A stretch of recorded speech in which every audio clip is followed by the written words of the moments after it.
más alto, pero no más elevado. Yo creo que ya puede dar la sesión por finalizar. Pues muy buenas tardes a todos.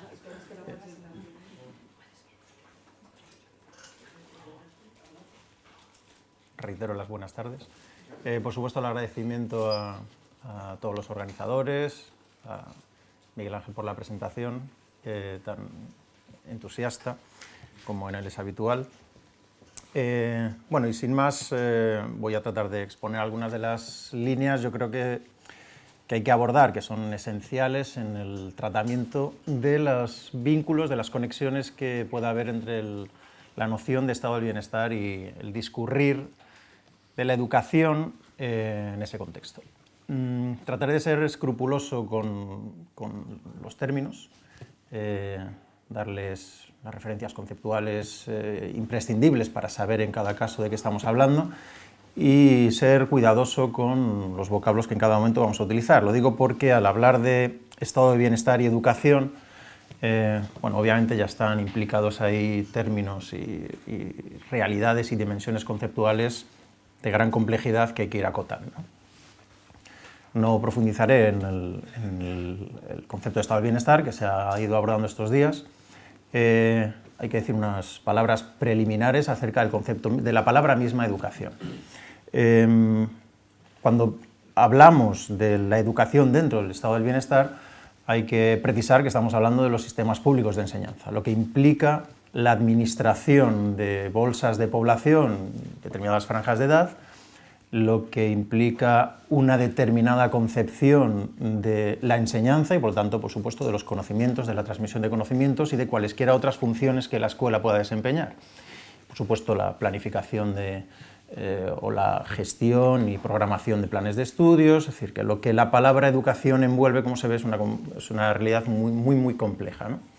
Por eso yo me referiré a sistemas públicos de enseñanza. Cuando quiera decir otra cosa, pues utilizaré otros términos. Y, sobre todo, trataré de discriminar en una polémica que se expresa ya legislativamente en las discusiones a las que ahora me referiré en las primeras comisiones de instrucción pública en el contexto de la Revolución Francesa y que por supuesto vienen de antes, ¿no? Pero bueno, son dos términos que están operando constantemente cada vez que se abordan estas cuestiones, ¿no? Que son, en principio, los términos educación e instrucción. Es muy llamativo el uso, la elección de los términos para designar precisamente las instituciones públicas que gestionan estos asuntos, ¿no? Lo digo porque precisamente en España el cambio de denominación del ministerio se produce precisamente con la primera ley educativa franquista, en el año 38, la ley de Pedro Sainz Rodríguez, es cuando se cambia lo que todavía se había denominado oficialmente como Ministerio de Instrucción Pública y pasa a denominarse Ministerio de Educación Nacional. Bueno, entonces, ese es digamos, el campo, el ámbito de la realidad al que nos vamos a afrontar y vamos a tratar de ver entonces cuáles son sus relaciones con el estado del bienestar. El título es el despotismo iletrado, opulencia social e indigencia escolar, título que yo creo se aclarará en las conclusiones o a lo largo de la exposición, pero sí que me parece que ya dan algunas claves de lo que voy a tratar de explicar. Primero, que los sistemas públicos de enseñanza han consolidado un despotismo basado precisamente en el vaciado de los contenidos académicos, digamos. Las letras y, por supuesto, las ciencias han sido evacuadas, o esa es la tendencia, ¿no?, en los sistemas públicos de enseñanza, y eso se ha producido precisamente al calor del desarrollo económico, social, tecnológico de los países implicados. Es decir, la opulencia social ha traído, sin embargo, una indigencia escolar. Decía Borges que la historia gusta de simetrías y leves anacronismos, ¿no? Vamos a tratar de ver algunas de esas simetrías de la historia. En en un texto de Platón, y aquí con permiso voy a hacer un matiz en la presentación. Bueno, el blog que yo he puesto en marcha desde hace ya unos cuantos años se llama Proyecto Telémaco, y la figura de Telémaco va a aparecer aquí y se va a ver enseguida por qué. Antes de eso voy a dar una referencia por pura cuestión cronológica anterior, para que se vea hasta qué punto hay determinados, por decirlo así, vicios de la lógica material que a la escala de la historia se repiten cíclicamente, ¿no? Y esto es muy importante cuando se hace una crítica de la pedagogía, porque una de las insistencias que todos los profesores padecemos es la de que en enseñanza hay que innovar constantemente, y sin embargo, a poco que uno rasque se encuentra con la evidencia de que las modas pedagógicas son lo más viejo que hay. En El Político, Platón habla de los retoños de Cronos.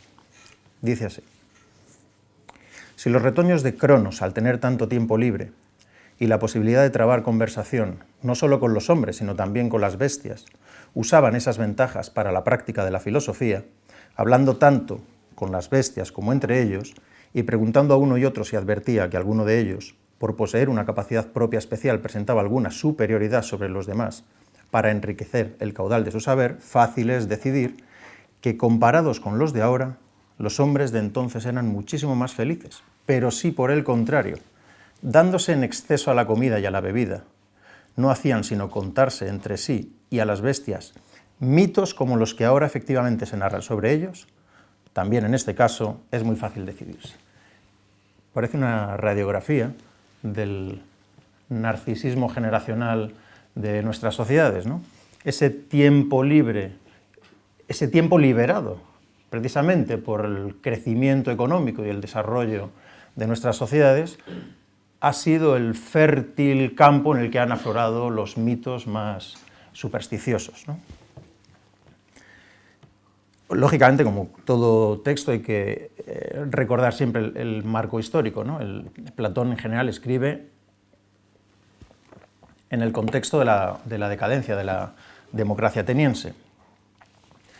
Otra referencia que nos permite vislumbrar hasta qué punto esa especie de paradoja de la que luego hablaremos se ha producido ya en otras épocas de la historia, nos la presenta Fenelón en precisamente su versión de las aventuras de Telémaco en 1699. El texto es de gran interés, a mi juicio, sobre todo porque insiste en la figura de Telémaco, que era precisamente la figura ideal, o al menos una figura que podía ilustrar bien el destino que les cabe a muchos de los jóvenes de nuestras sociedades, ¿no? Esa especie de intemperio, de desamparo generacional, de chicos que apenas tienen, desde luego no como generaciones anteriores, una educación, ahora sí, en sentido más tradicional, moral, consuetudinario por parte de las familias, y han quedado, digamos, desamparados, y ese papel lo tiene que desempeñar el sistema público de enseñanza. Como todo el mundo sabe, Telémaco, abandonado por su padre en la guerra de Troya y en la Odisea de regreso, tiene que formarse como futuro heredero del trono. Ese papel lo desempeña Mentor, que es Atenea transfigurada, y todos esos viajes que se describen en los que Mentor está formando al futuro heredero, yo creo que se ven muy bien todas esas paradojas que envuelven la formación de un joven. He seleccionado un par de citas de la versión que Fenelón hace de las aventuras de Telémaco, teniendo en cuenta que en el caso del Fenelón está haciendo lo que buena parte de la sociedad francesa entendió en aquel momento como una crítica a la corte del rey Sol, ¿no? Habla de Bócoris, hijo del gran rey Sesostris de Egipto. La misma grandeza de su padre había contribuido a hacerle indigno de reinar. Criado en la molicie y dotado de una fiereza brutal, creía que los hombres no habían nacido sino para él, y eran de una naturaleza distinta de la suya.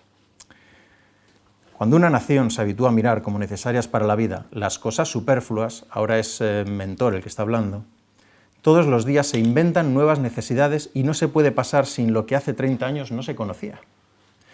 Llámase al lujo buen gusto, perfección de las artes y cultura de una nación.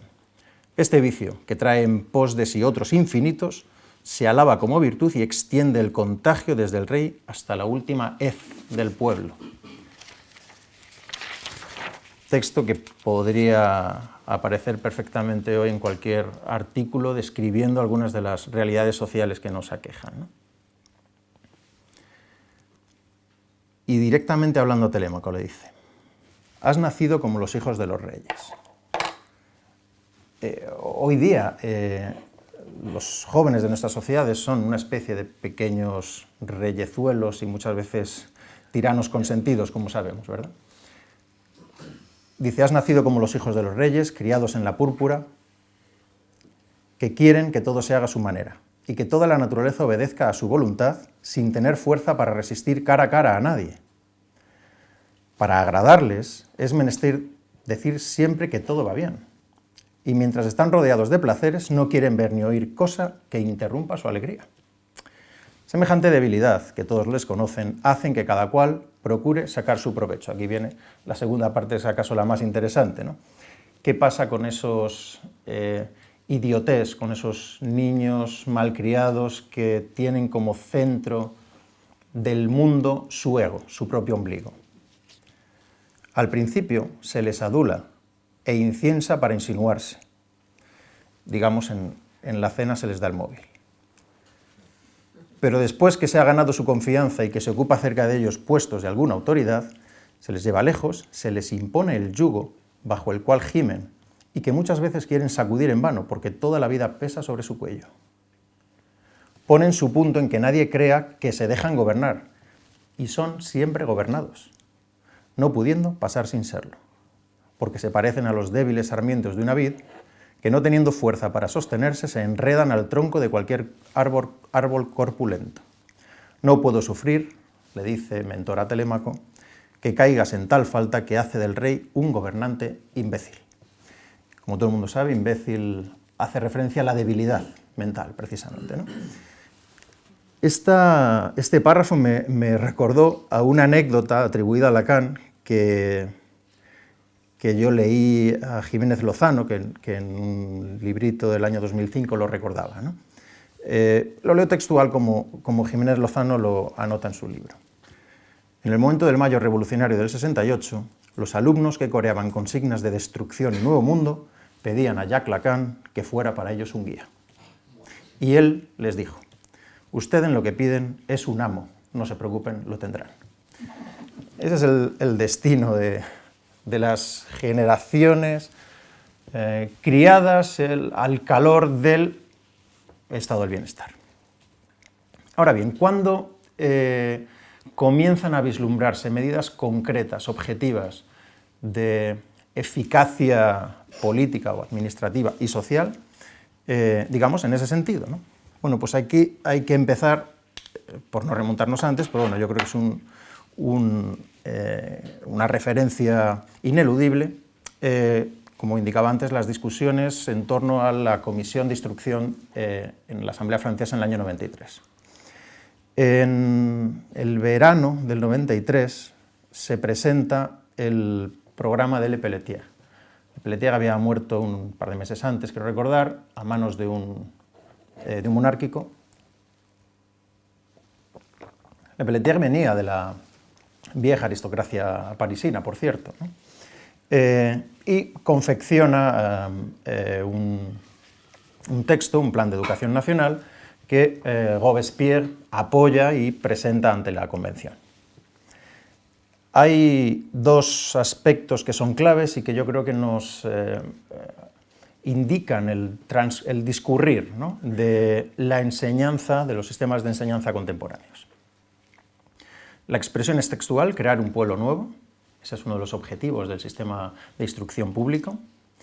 Y segundo, hay dos claves que yo creo que los denominados estados del bienestar después en la segunda mitad del siglo XX son los que consiguen llevar a su pleno ejercicio, ¿no?, que son la gratuidad, lo que implica la escolaridad plena, y, acaso más importante, la obligatoriedad.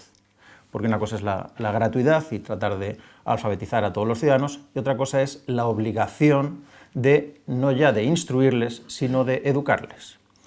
Para que se vea el objetivo explícito, ¿no?, que Le Pelletier imprime a ese plan, leo un par de frases del propio texto, del propio documento. Dice: así se formará una raza renovada, fuerte, laboriosa, ordenada, disciplinada, y que una barrera impenetrable habrá separado del contacto impuro de los prejuicios de nuestra vieja especie. Uno de los objetivos esenciales, acaso el más esencial, de un sistema público de enseñanza confeccionado por un Estado es formar una ciudadanía, producir una mentalidad hegemónica, siempre en lo posible, en función de las necesidades de cohesión del propio Estado. En ese momento, la ruptura con el antiguo régimen exige la creación de un nuevo ciudadano, de un nuevo francés. Sin embargo, esto obviamente genera, como digo, discusiones. Y hay un par de ellas que me parecían lo suficientemente relevantes como para comentarlas. El diputado Faure plantea lo siguiente: cuando un niño haya aprendido a leer correctamente, escribir correctamente los elementos de la gramática, el cálculo de la agrimensura, los principios de los conocimientos morales, etc., atención, ¿quién de ellos querrá ponerse el mandil y desempeñar las funciones más penosas y las menos lucrativas de la sociedad? Es decir, algunos de los diputados ya veían las contradicciones que implicaría un sistema público de enseñanza universal, en el cual se diera una formación, digamos, media o incluso superior al grueso de la ciudadanía. Pero bueno, entonces, ¿quién se ocupa de las labores manuales? Es decir, lo que los esclavos desempeñaban en las sociedades antiguas, ¿quién va a desempeñar esa labor? En el antiguo régimen estaba claro. Pero ¿qué pasa cuando se pretende superar esa jerarquía por linaje? Y claro, aquí es lo que, como decía antes, donde el problema de la educación, de esos dos vectores, la educación y la instrucción, han de ser, entra en una dialéctica que ha de ser resuelta de algún modo, ¿no? La expresión que se solía utilizar es la expresión que reivindica Le Pelletier, la de conmover más que convencer. Mientras que la propuesta de Condorcet se basaba más en la inversa, ¿no? Convencer más que conmover. Pero claro, es mucho más eficaz a la larga, como la historia nos demuestra, como ya sabían, por supuesto, los griegos, los estoicos y, por supuesto, Spinoza, que dedica buena parte de su ética al tratamiento de las pasiones humanas. Es mucho más eficaz el dominio de las pasiones y, por lo tanto, la conmoción, la empatía, palabra tan de moda, no por casualidad, entre nuestros amigos los psicólogos, que la convicción por vía racional. En los términos que estamos operando aquí, se empieza a prevalecer la educación sobre la instrucción. Por supuesto que en la instrucción va a ser absolutamente esencial, y lo es por cuestiones materiales. Esto ha de quedar claro desde el principio. Siempre los estados han ido configurando sus sistemas públicos de enseñanza en función de las necesidades objetivas que tenían que afrontar. Y por lo tanto, si se necesita la formación de una ciudadanía en determinados aspectos, se ha de impulsar esa formación. Y cuando no, pues ya veremos lo que pasa. Pero esa instrucción convive con la educación, es decir, con la formación de un espíritu nacional. El diputado Grégoire, al respecto, dice lo siguiente: así, según se plantea en el plan de Le Pelletier, la educación pública será útil no solamente a los que hacen el aprendizaje de la vida, sino también a los que han alcanzado la edad madura. Así, la instrucción y los conocimientos útiles, como un suave rocío, se propagarán sobre el conjunto de los individuos que componen la nación.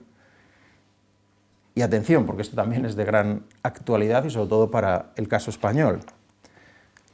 Así desaparecerán insensiblemente las jergas locales, los patois de 6 millones de franceses que no hablan la lengua nacional. Pues nunca me cansaré de repetirlo, en política es más importante de lo que se piensa extirpar esta diversidad de idiomas groseros que prolongan la infancia de la razón y la vejez de los prejuicios. Obviamente, un sistema como el que están pretendiendo implantar los jacobinos, exige que el Estado se centralice en fin, de manera estricta. Y bueno, el medio objetivo más eficaz es la lengua nacional. La instrucción pública ha de ser en francés, porque precisamente los patois o dialectos son la pervivencia de los viejos dogmas del Ancien Régime. Solo una lengua nacional va a poder contribuir a esa formación del espíritu nacional. Por lo tanto, el espíritu nacional no es nada metafísico, todo lo contrario, es el intento por cohesionar ideológicamente a través de algo que es objetivo, que es la lengua, una lengua común. Y además hace un guiño anticlerical, digamos, dice: su destrucción será más próxima todavía si, como espero, 20 millones de católicos se deciden a dejar de hablar a Dios sin saber lo que le dicen y a celebrar el oficio divino en lengua vulgar, ¿no? Es decir, que los dialectos son para el antiguo régimen y para la clericalla. Y por último cito solo otro fragmento de la discusión. El diputado Leonard Bourdon dice lo siguiente: los jóvenes ciudadanos recibirán en nuestras escuelas durante algunas horas, cada día, lecciones teóricas de moral, y el resto del tiempo el niño rico recibirá en casa de sus padres lecciones prácticas de orgullo, de aristocracia, de despotismo. El niño pobre será el aprendiz de la superstición y de los prejuicios. Y obviamente la tentación de una escuela total, lo que luego se llamó escuela integral o escuela inclusiva, está ya planteado aquí. Si la escuela no consigue formar en su totalidad la personalidad de los alumnos, de los individuos, el Estado está expuesto a que se perpetúen los vicios y los dogmas de las familias, de lo privado, digamos. Entonces, la tentación de que la escuela llegue a la personalidad integral del alumno, que es una expresión que se usa constantemente, es una tentación que está dada ya en las discusiones de los textos de los revolucionarios franceses. La siguiente referencia histórica que yo creo hay que indicar es la de la Constitución alemana de 1919. Los fundamentos del estado del bienestar en Alemania están dados ya en la República de Bismarck y, de hecho, son, yo creo que, esenciales para entender la deriva luego del nazismo. Hay un libro bastante interesante de un historiador italiano, Sergio Bologna, que habla de la clase obrera, nazismo y clase obrera, si no recuerdo mal es el título del libro. Y ahí plantea la hipótesis de que determinadas instituciones del estado del bienestar, del estado asistencial más exactamente, en la República de Weimar, facilitaron muchas de las políticas de Hitler. En concreto, la identificación de los ciudadanos, porque aquellos que no tenían trabajo eran, digamos, fichados o clasificados administrativamente por sus vínculos con la beneficencia que administraban los ayuntamientos. Entonces se tenía una lista completa de los ciudadanos, y eso además le permitió a Hitler, llegado el momento ya de ejercer el gobierno, reducir el paro prácticamente a cero por medio de un trabajo en condiciones prácticamente de esclavitud o de mera beneficencia, digamos, ¿no? Entonces, en ese libro se vincula de manera muy estrecha los primeros cimientos del estado del bienestar o asistencial con la República de Weimar y su continuación durante el nazismo. Y con el caso de la escuela pasa algo parecido, porque lógicamente la Escuela Nacional Socialista es una escuela con un componente ideológico, es decir, diríamos educativo, ¿no? Muy fuerte, y que, sin embargo, a diferencia de otros modelos, como sobre todo los primeros momentos de la escuela soviética, tiende a decaer en calidad de instrucción, calidad de enseñanza, ¿no? Hay algunos paralelismos que bueno, se antojan inquietantes, ¿no? era muy habitual en las escuelas nazis lo que se llamaban asignaturas transversales. Asignaturas transversales eran aquellas que, como se sabe, atraviesan todas las asignaturas, digamos, propiamente dichas, digamos, categorialmente definidas.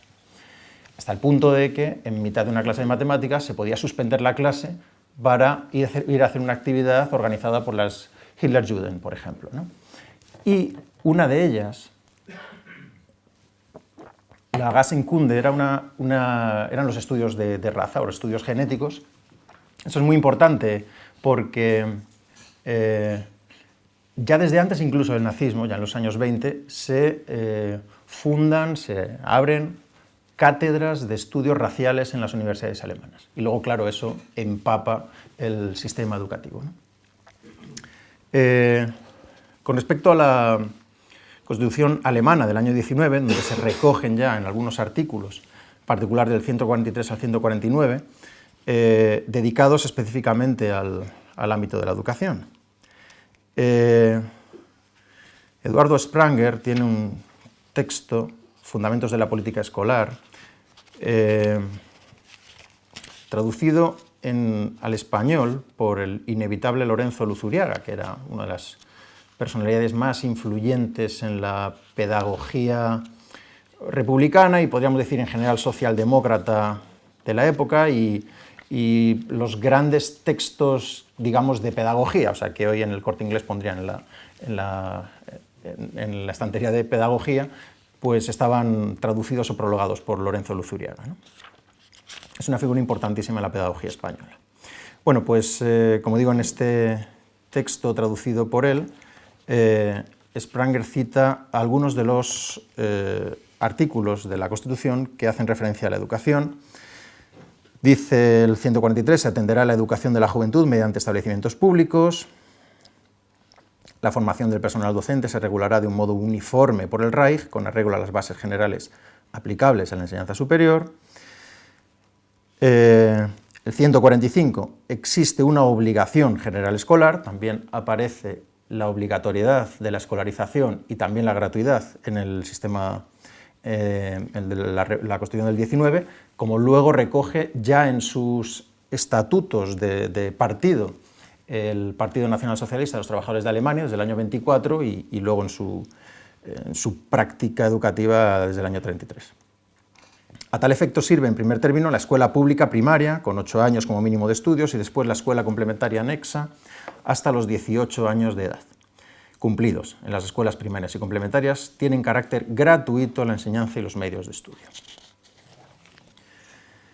Y salto al 148, por no aburrirles más con esto. En todas las escuelas se procurará la formación moral, educación cívica, perfeccionamiento personal y profesional, todo ello conforme al espíritu del sentimiento de alemanidad.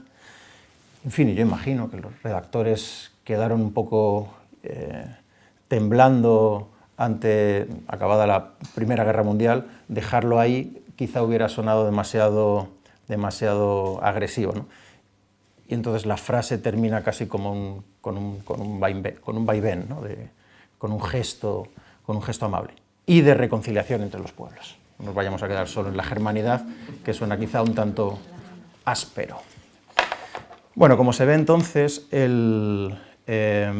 hay antecedentes, he tenido estos dos por su relevancia objetiva, yo creo, de lo que luego en el siglo XIX, y en particular en la segunda mitad, se pondrá en práctica. Y hay un aspecto que me pareció interesante de la lectura que Spranger hace de cómo organizar una política escolar. Atribuye a la educación un valor absoluto. Y claro, cuando una realidad tiene un valor absoluto, exige un saber a su altura, una especie de saber de lo absoluto. Ese saber de lo absoluto, es decir, esa teología de andar por casa, recibió el nombre histórico de pedagogía. Dice Spranger,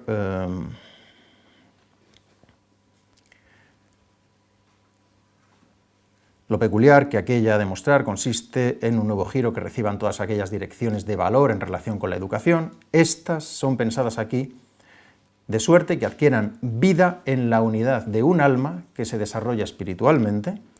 Spranger, por supuesto, resuenan en sus palabras y cita a menudo a Fichte y a Hegel, aunque en algunos momentos se trata de distanciar de algunos de sus ideas, ¿no?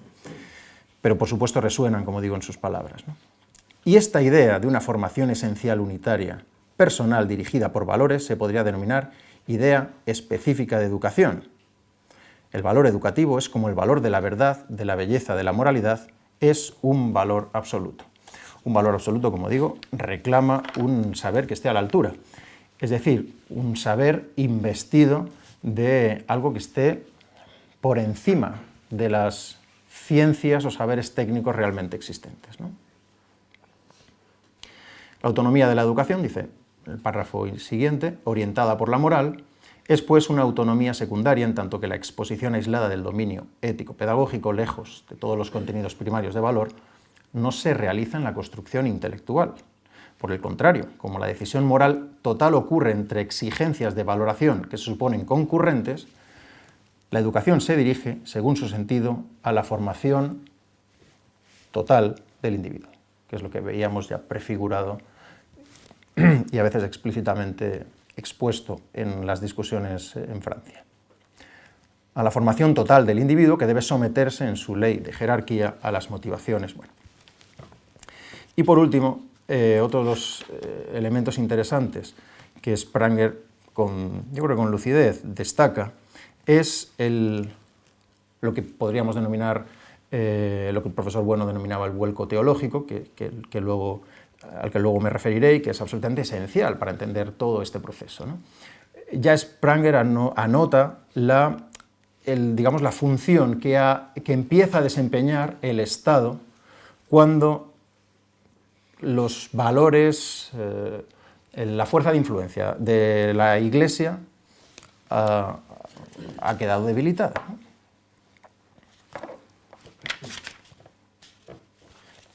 Dice, una institución que quiere ser soberana y que en ocasiones exige de sus adeptos el sacrificio de su vida, no está desprovista de una concepción de la vida, sino que profesa la acentuación de valores, pero valores laicos, que se han elaborado desde la época de las luces. El Estado en su moderna estructura solo es imaginable en conexión con el gran movimiento de secularización que se ha realizado tanto en el dominio de las concepciones de la vida como en el de las formas de organización, y que, como es sabido, no se ha limitado en modo alguno a los países predominantemente protestantes. Aquel tiene cada vez más la tendencia a convertirse en el Dios laico de la tierra. Luego menciona explícitamente a Fichte y a Hegel, y luego dice el Estado, con pura voluntad democrático-parlamentaria, que está obligado a colocar en lugar de una unidad popular radicada metafísicamente la técnica de una resolución volitiva, que a pesar de todas las reservas formales e ideológicas se apoya prácticamente en la consecución de la mayoría. Digamos que la tiranía de la mayoría es la fuente de alimentación de esa nueva estructura de poder que es el Estado, y que ha venido, por lo tanto, a desempeñar la función social, principalmente, ¿no?, de inoculación o de forja de una mentalidad nueva, en sociedades en las que la Iglesia ha quedado, ya no es operativa, digamos, ¿no?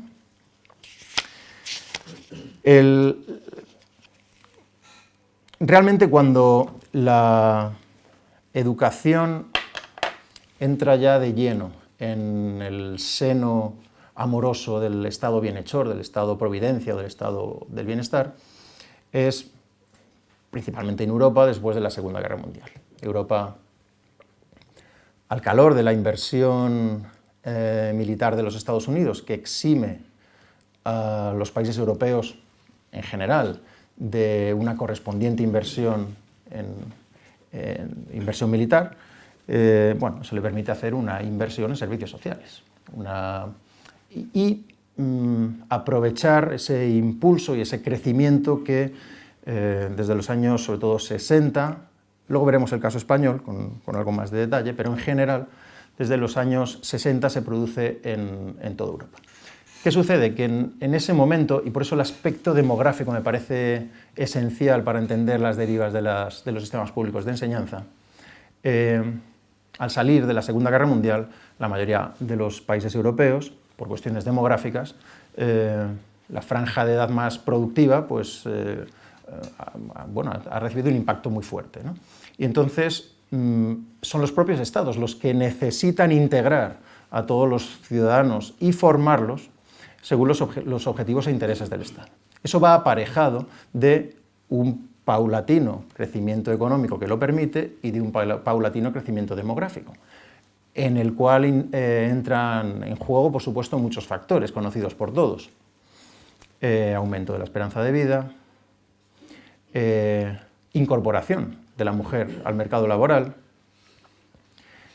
¿Qué hace? ¿Qué efectos tiene ese proceso?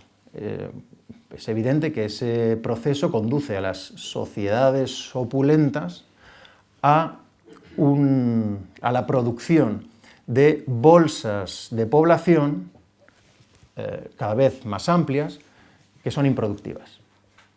Y la función que el Estado había tenido, la función que la escuela había tenido para el Estado hasta ese momento, deja de perder esa función, deja de perder esa necesidad.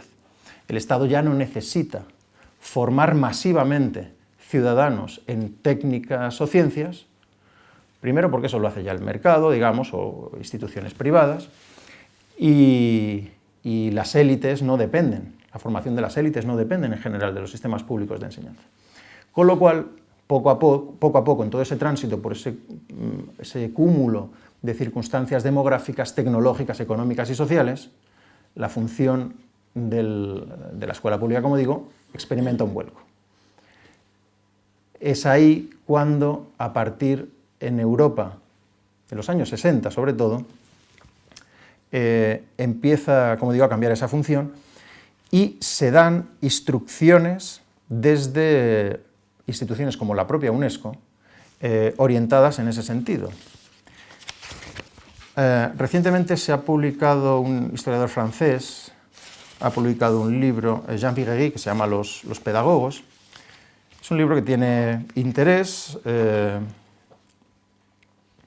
y uno de los aspectos interesantes de ese libro es precisamente que él incide en el momento en el que las políticas educativas, como digo, sobre todo europeas, empiezan a cambiar y hay orientaciones explícitas desde las instituciones internacionales orientadas en el sentido de lo que luego se ha llamado, o lo que podemos denominar nueva pedagogía o pedagogía posmoderna.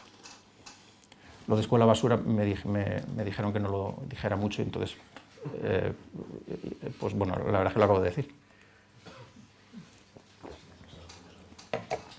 Pero en lo de la escuela basura tampoco soy original porque precisamente tomé la referencia del concepto que el profesor Bueno atribuía a la televisión, ¿no? La escuela basura es la que ha barrido los contenidos académicos, ¿no? Ya sé que bueno, la explicación puede ser un poco decepcionante, pero bueno. El caso es que Viguerie cita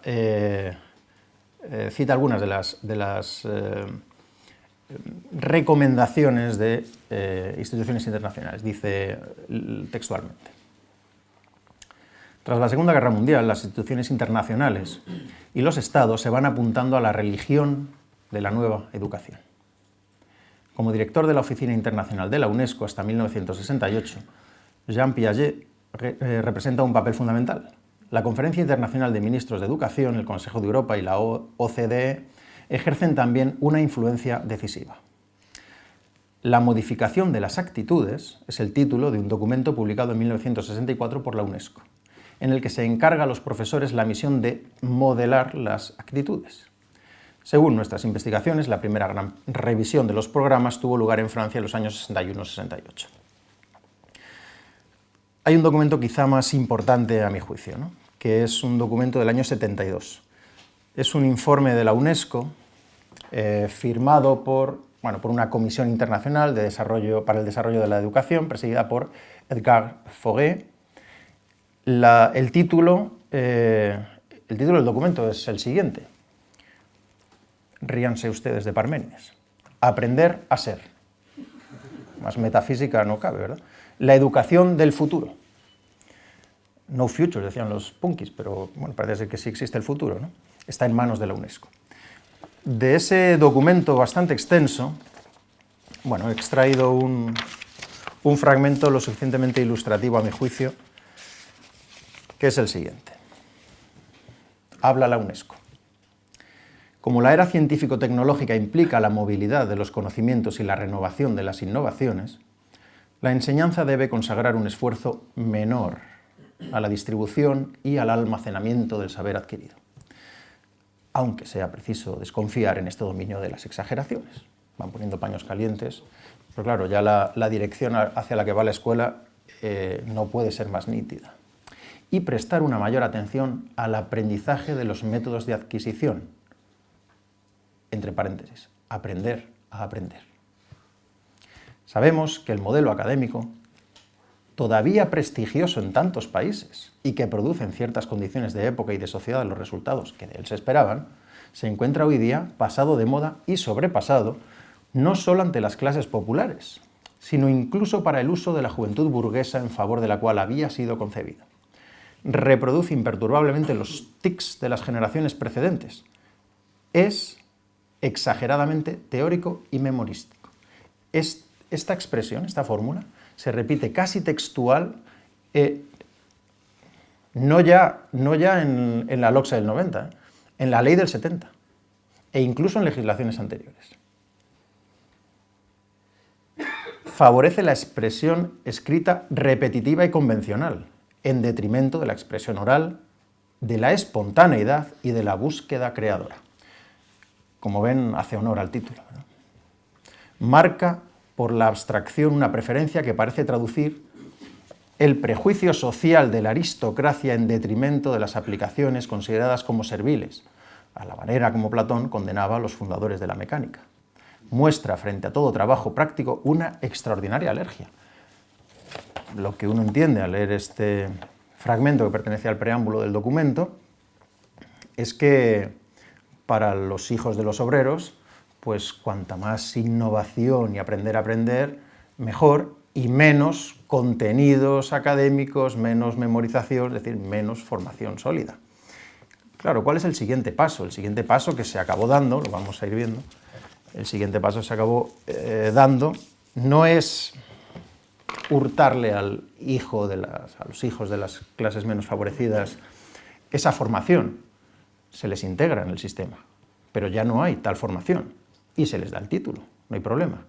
La sobretitulación como trámites estrictamente burocráticos es lo que ha sido consumado en las sucesivas legislaciones en Europa y muy especialmente en España a final de siglo, ¿no?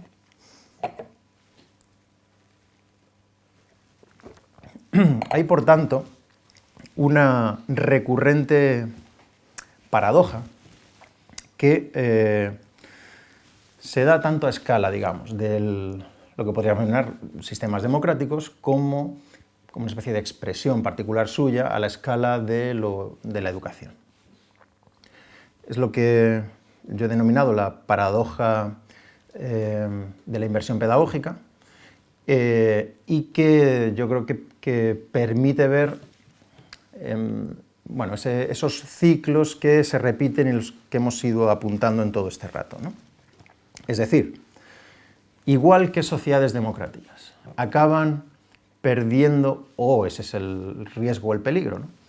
Igual que sociedades democráticas, al calor de un estado del bienestar que produce y garantiza derechos sociales, va produciendo hijos de Cronos, va produciendo pequeños telémacos acostumbrados a que hasta los más mínimos deseos subjetivos sean consagrados como derechos sociales y políticos que el Estado debe garantizar.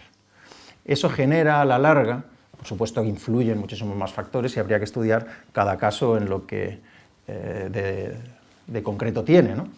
Pero yo creo que en general se puede ver esa tendencia, ¿no?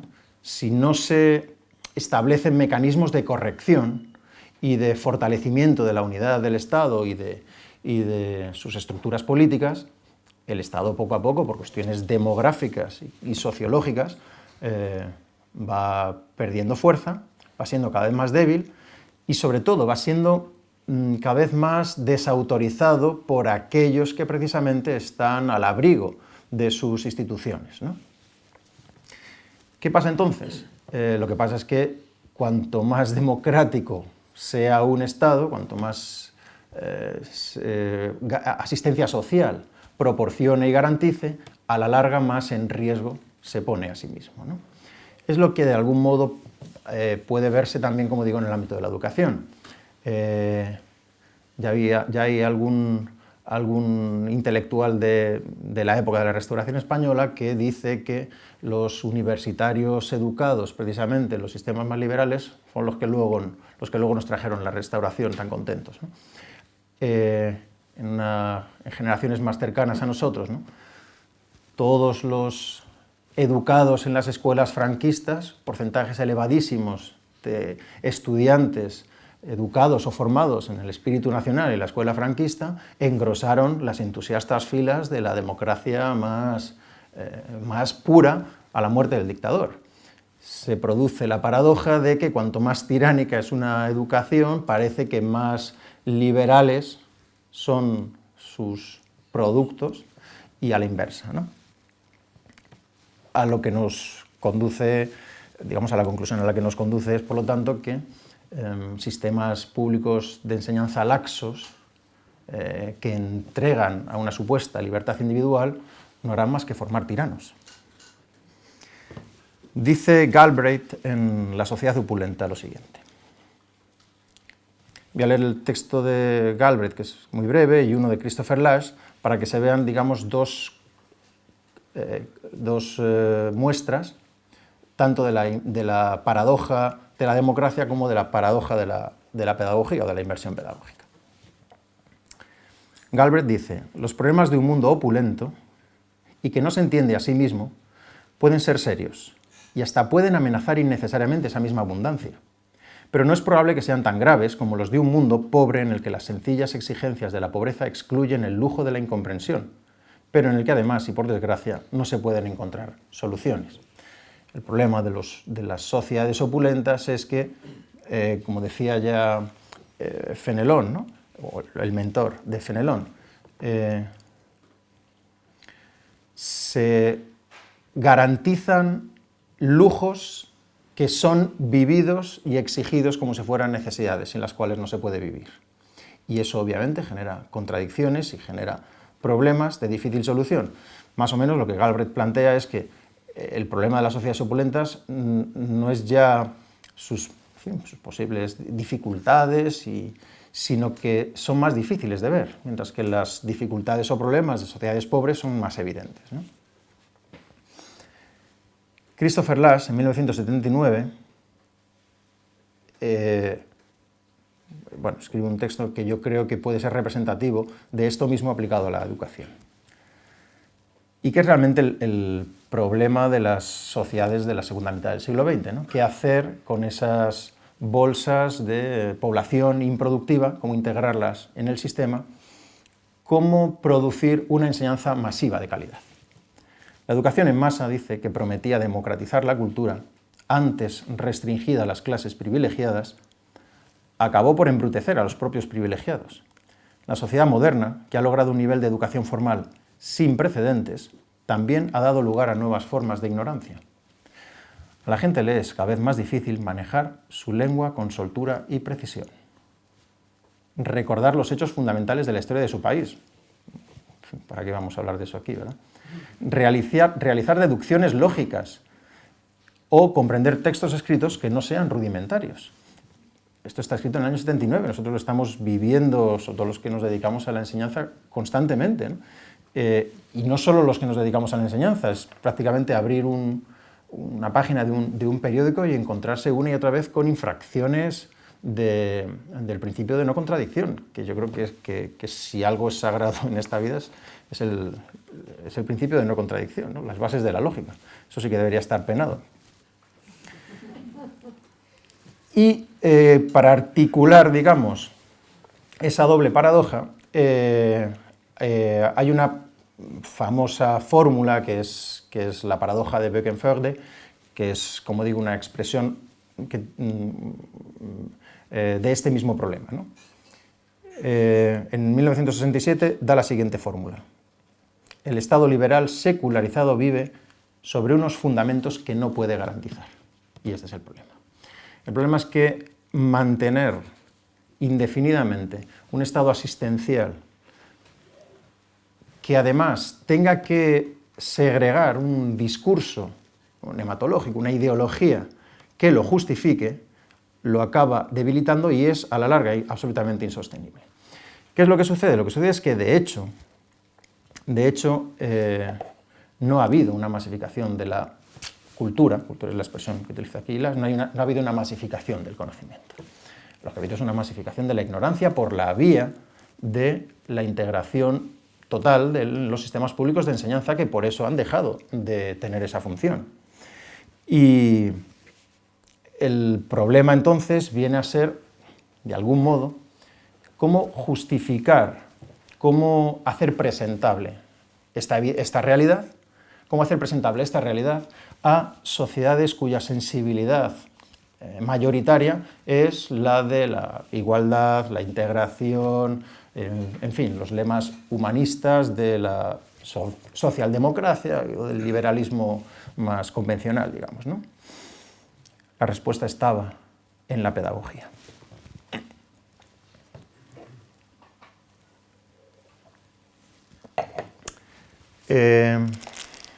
Ya Concepción Arenal, en su texto sobre la instrucción del pueblo, hace referencia a este problema. Obviamente las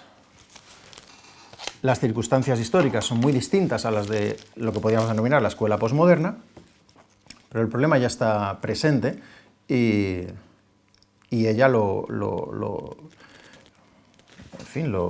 trata. Dice, como digo, en el documento de la instrucción del pueblo, de 1878, dice: si se pregunta a los padres, se verá que la idea que predomina en ellos al enviar a sus hijos a la escuela es el que estén recogidos, quitárselos de encima. En aquel momento no era obligatoria la enseñanza en España. La madre, cuando son muchos, dice que la vuelvan loca. El padre, que no le dejan trabajar. Y los dos, díganlo o cállenlo, quieren sacudir por algunas horas al menos la especie de yugo que impone el cuidado incesante de los niños. ¿Qué descanso cuando se van a la escuela? Si entramos en ella, veremos la misma cosa por otra fase. Allí el mayor trabajo, la dificultad mayor es mantener el orden material, y aunque los niños estén ya disciplinados, hoy ya no lo están. Lo que porque la propia palabra disciplina, hay que decirlo casi en secreto, ¿verdad? Lo que principalmente hacen es estar recogidos con un lenguaje de lo más familiar y coloquial, está acertando, yo creo, con el diagnóstico que se va a reproducir en la escuela de final de siglo. Y no es posible otra cosa. ¿Qué niño puede tener 6 horas de trabajo intelectual? Ni le resistiría.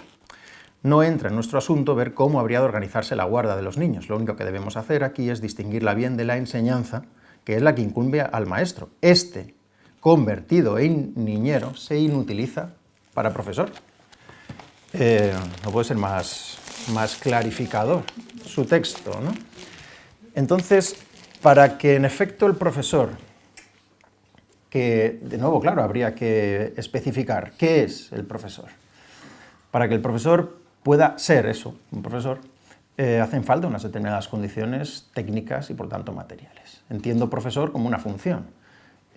Y como una función, es decir, como un elemento clave, como una pieza de un engranaje institucional, en el sentido que el profesor Bueno daba a la noción de instituciones, que me parece absolutamente esencial para entender todo este asunto. Es decir, el profesor no puede ser, de hecho lo es, pero entonces deja de ser profesor en este sentido, un foco afectivo que entra en relación de empatía o de antipatía con otros focos de afectividad con los que entra inevitablemente en contacto, entonces es difícil que se produzca aprendizaje propiamente dicho, ¿no? El profesor ha de ser una función, es decir, para que se produzca la transmisión de conocimientos, la interiorización o la incorporación de conocimientos por parte del alumno, han de darse unas condiciones objetivas que se supone la escuela posibilita. Y esas condiciones objetivas no son nada misterioso. Si el profesor está explicando, pues por ejemplo es el silencio. Si son los alumnos los que tienen que intervenir, pues es el orden en la intervención. Por supuesto la jerarquía de profesor y alumno, el respaldo del equipo directivo, todos los segmentos horarios, en fin, todos esos elementos son o forman parte de un sistema de relaciones objetivas, es decir, de una institución, que son los que hacen posible que se pueda producir la enseñanza. Por supuesto, claro, un lenguaje común, como decía ya Sócrates le decía al esclavo de Menón al inicio del experimento, ¿no? Un lenguaje común y una serie de relaciones objetivas, digo, que hagan posible ese aprendizaje, ¿no? El profesor, por lo tanto, lo que ha sucedido es que se ha vaciado, se ha evacuado esa función. Ya no desempeña esa función, el objetivo de transmitir conocimientos es residual, es casi inercial, y por tanto, desde el punto de vista, digamos, del propio sistema, es completamente secundario. Es decir, supongo que se espera que en cierto modo la mayor parte o un porcentaje razonable de alumnos salgan con unos rudimentos de lectura y contabilidad mínimos, pero en fin, es bastante irrelevante porque llegado el momento de la titulación, es decir, el trámite burocrático, cada vez se están dando más pasos para que esa titulación no tenga relación directa con los contenidos aprendidos. Entonces, en fin, esto sí que va más allá de la pura teoría, porque lo vivo cada año, en cuarto de la ESO, incluso ya en bachillerato, las presiones para conceder titulaciones a alumnos, en fin, no ya con conocimientos más o menos mediocres, sino directamente con 2 y hasta 3 asignaturas suspendidas, son constantes, ¿no? Y se están oyendo ya... bueno, iba a decir cantos de sirena, yo diría más bien, en fin, voces demoníacas, ¿no? que están proponiendo dar títulos de bachillerato con una asignatura suspendida. El objetivo, por lo tanto, me parece que es nítido, ¿no? La titulación encubre el vaciado, ese vaciado de la escuela que decíamos antes.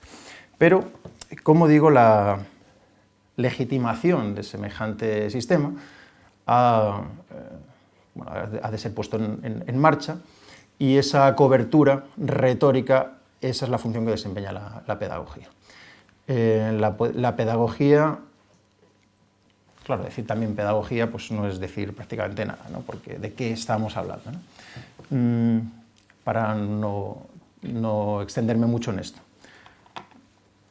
Por pedagogía entiendo aquí, digamos, la institución de poder que es en última instancia la jerarquía máxima en la supervisión e incluso gestión de los centros escolares. Eso es a lo que me refiero con pedagogía. Estoy hablando en términos estrictamente administrativos y por lo tanto políticos, más allá de lo que la pedagogía como saber técnico o incluso científico como se presume pueda ser, desde el punto de vista puramente de la funcionalidad de los centros escolares. Ese es el papel que tiene la pedagogía. ¿Y cuál es su arsenal retórico? Pues su arsenal retórico es todo lo que apela precisamente a esos diminutos egos inflados, esos pequeños narcisos que viven en sus propias burbujas cada vez más átomas, ¿verdad? Cada vez más mónadas. Su única conexión, en fin, yo he visto adolescentes hablándose uno a otro a través del móvil a medio metro. Todo aquello que alimenta la personalidad subjetiva de esos pequeños narcisos. Entonces, todos los, y no digo ya en documentos pedagógicos o incluso de formación de profesores, no, en la legislación. En la legislación, la apelación a la espontaneidad, lo hemos visto, ¿no? La libre creatividad, a la felicidad del niño son constantes, son reiterativos, ¿no? Y lo más interesante quizá del asunto, ¿no? O uno de los aspectos paradójicos, ¿no? Esas políticas que han alimentado ese narcisismo y por lo tanto un consumismo exacerbado han sido abiertamente defendidas por la mayor parte de fuerzas que se consideran o se presentan a sí mismos como de izquierdas. Es decir, en la mayor parte de Europa y por supuesto en España, la mayor degradación de la enseñanza se ha producido al calor de una presunta liberación de un alma infantil del niño que no puede ser más que estallido y explosión hormonal de felicidad y de libre espontaneidad. Es decir, el error, como decía algún documento vinculado a la LOCSE, es la libre expresión de la personalidad subyacente del alumno. 2 más 2 igual a 5 es la expresión de mi personalidad sagrada. Y ahí es donde se produce el vuelco. El vuelco teológico que dice el profesor Bueno, aplicado aquí, se ve claramente en este aspecto.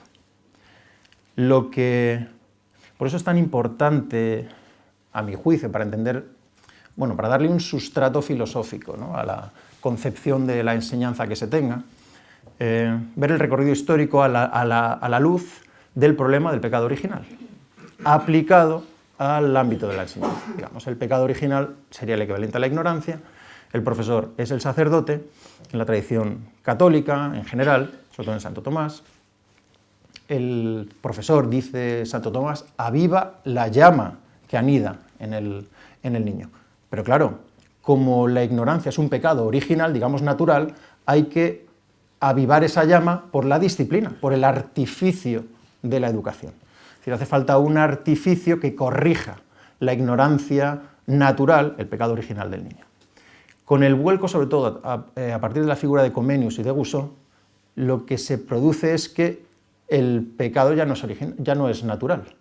No hay pecado natural, es una blasfemia, dice Rousseau. Entonces, lo que se ha convertido en divino no es ya la gracia que, mediado el sacerdote profesor, libera al alumno de su ignorancia, sino lo que ahora es divino es el niño. Ese alma divinizada es la que hay que consagrar y respetar, y toda corrección o disciplina que intente aplicarse a su sagrada personalidad subjetiva, pues va en contra de los ideales de la posmodernidad, ¿no? Posmodernidad que, como se puede ver, es muy vieja.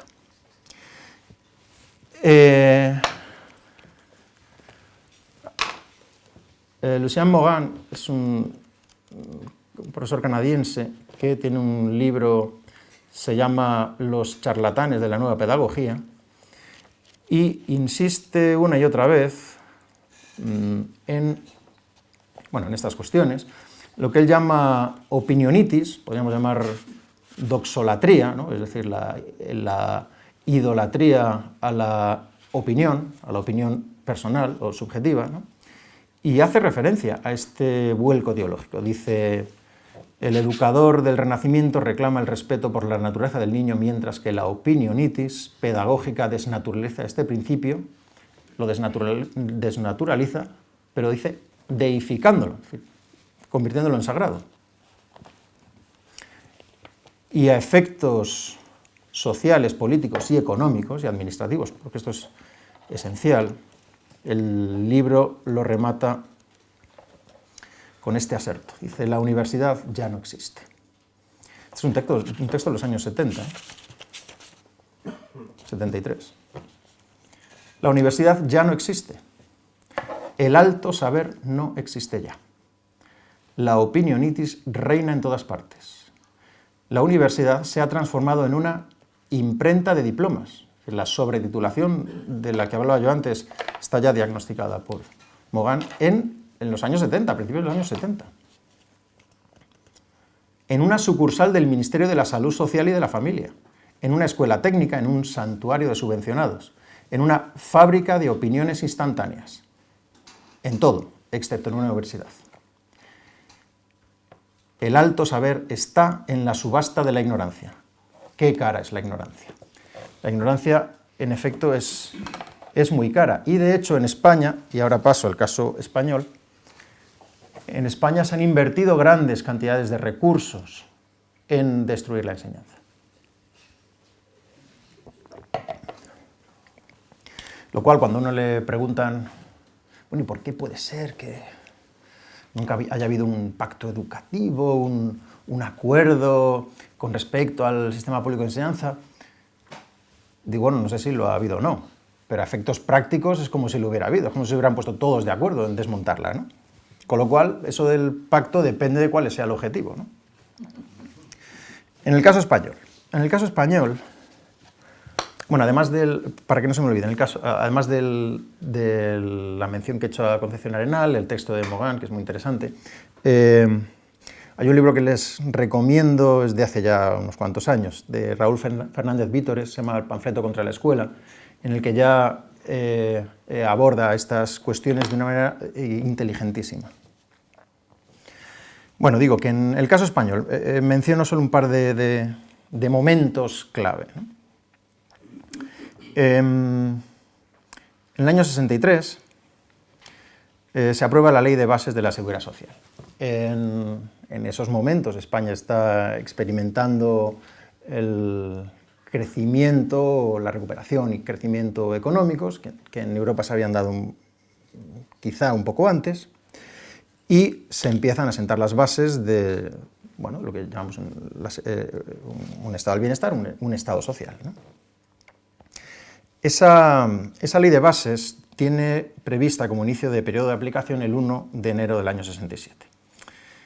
¿Qué pasa a partir de ese momento? A partir de ese momento, el gasto en educación crece el triple que el gasto total de las administraciones centrales durante la década de los años 60, también en sanidad.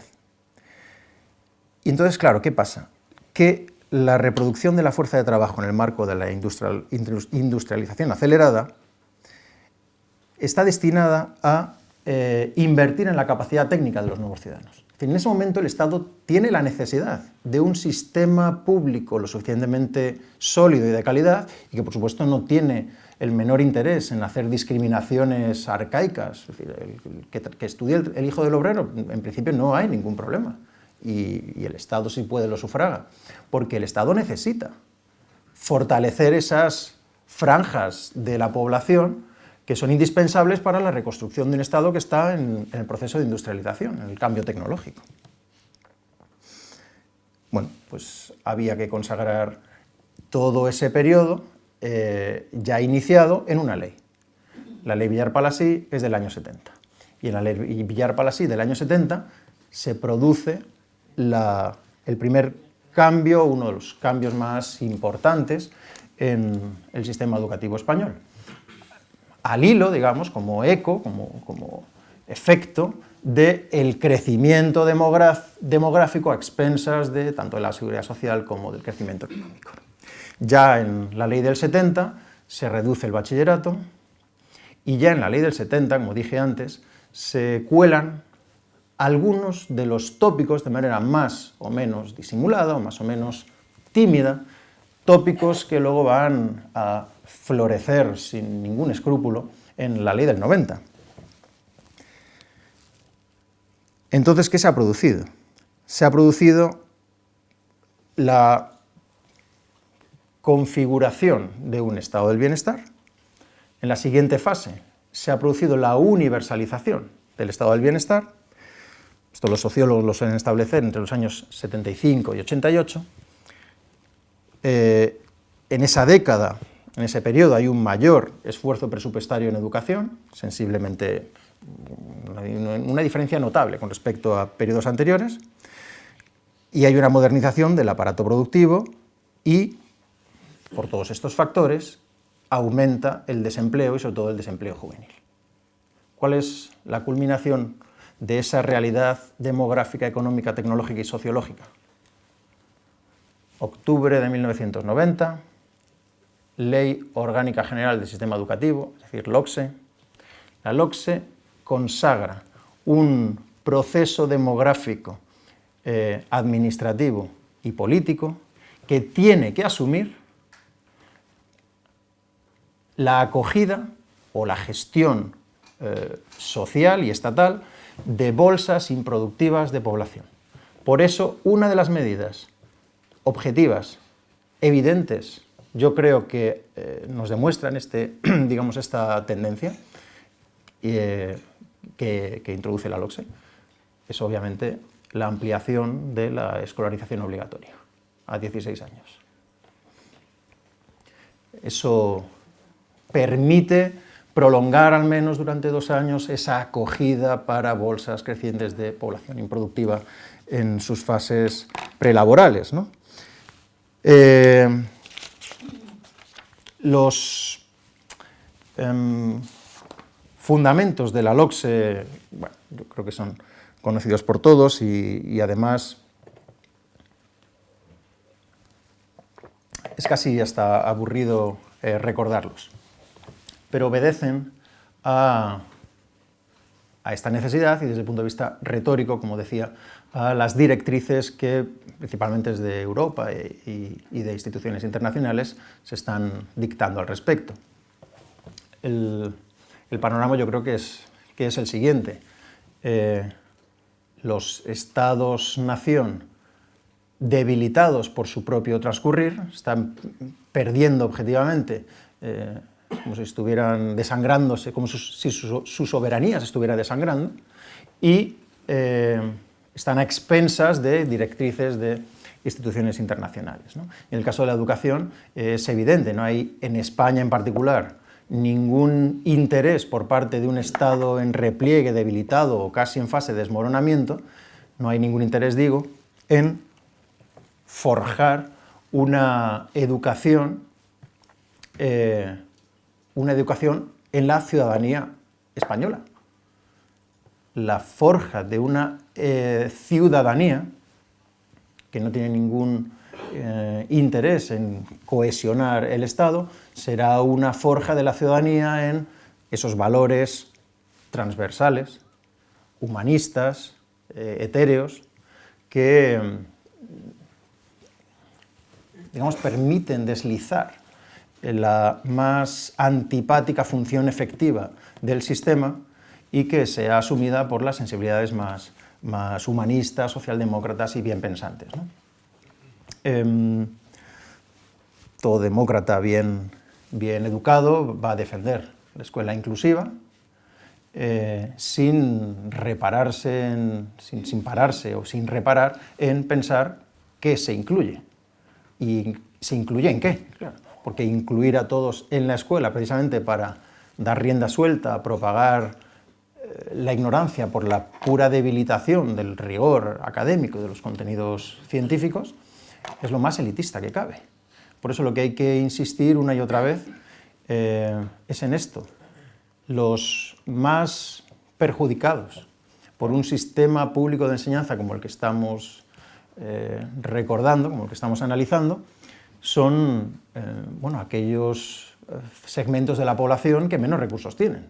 Porque, por supuesto, aquellos que tienen más recursos saldrán del sistema público o tendrán otras vías o se irán al extranjero, pero los que no tienen otra posibilidad más que el sistema público de enseñanza, por ejemplo, la mayoría de los inmigrantes, obviamente, no tienen otro modo de ascensor social, que se decía antes, que la propia escuela. Y cuando una escuela da títulos simplemente como, en términos antropológicos, ¿no?, como ritos de paso, que basta con respirar y apenas, en fin, no asesinar a un compañero para irlos obteniendo, pues el mercado los va a arrasar.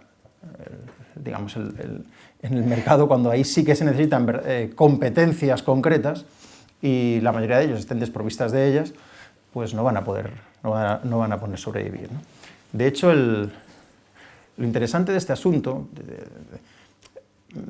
en fin, yo creo que todo es una gran paradoja, ¿no?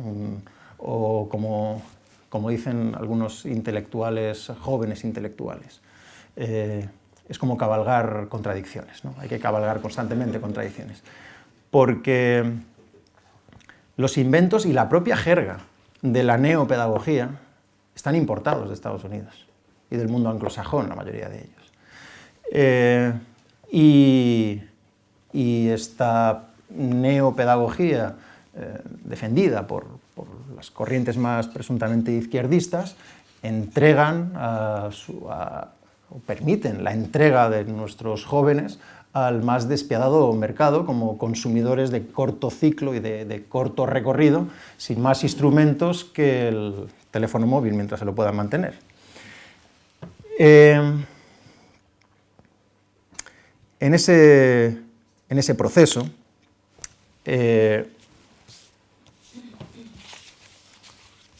hay un problema final. Bueno, el problema final es el siguiente. Se ha intentado universalizar el conocimiento. Hay un pequeño problema. No se puede universalizar el conocimiento, es decir, no se puede universalizar la formación superior a determinado nivel del conocimiento. Es decir, no se puede tener 30 Einstein en una clase ni 30 Mozart, que es algo que los gurús de la nueva pedagogía, hay uno muy conocido, Ken Robinson, ¿no?, que está todo el rato diciendo eso de que todos tenemos talento, ¿no?, de que todo el mundo puede ser un Mozart, un Einstein, este tipo de cosas, ¿no? Que es una cosa que realmente da un poco de vergüenza, es esta siniestra, ¿no? Porque es un mensaje tan fácil y que cualquiera va a querer escuchar y tan falaz que, bueno, yo creo que es una especie de alta traición, vamos, de traición de lesa humanidad, ¿no? Pero son constantes. Si tienen la curiosidad, en muchas webs de periódicos, pero vamos, en El País, pero también en El Mundo, en el País aparecen cada cierto tiempo entrevistas a personalidades, son entrevistas financiadas por entidades bancarias muy importantes, en las que suelen aparecer, como digo, figuras que insisten una y otra vez en este tipo de cosas. Y, porque en el ámbito de la enseñanza, vamos, uno no para, constantemente están saliendo ejemplos que se pueden utilizar. Hace 2 días hay una entrevista a un experto en políticas educativas en la UNESCO, que decía, al menos era el titular, yo leí parte de la entrevista, en la entrevista lo decía, luego matizaba otras cosas, pero bueno, me quedo con el titular, ¿qué le vamos a hacer? Me viene bien, digamos, ¿no? Decía que hay que eliminar asignaturas, hay que ir eliminando asignaturas, ¿no? Que ese fondo, ese contenido oneroso, hay que librar a los niños, ¿verdad?, de asignaturas, y, muy curiosamente, ponía el ejemplo de Finlandia, un ejemplo mal puesto, pero bueno, esa es otra, porque, bueno, digamos, en el acomplejado espíritu mediterráneo o español, parece que tener el modelo de Finlandia ahí como si fuera el horizonte al que alcanzar. ¿He dicho una palabra clave? ¿O?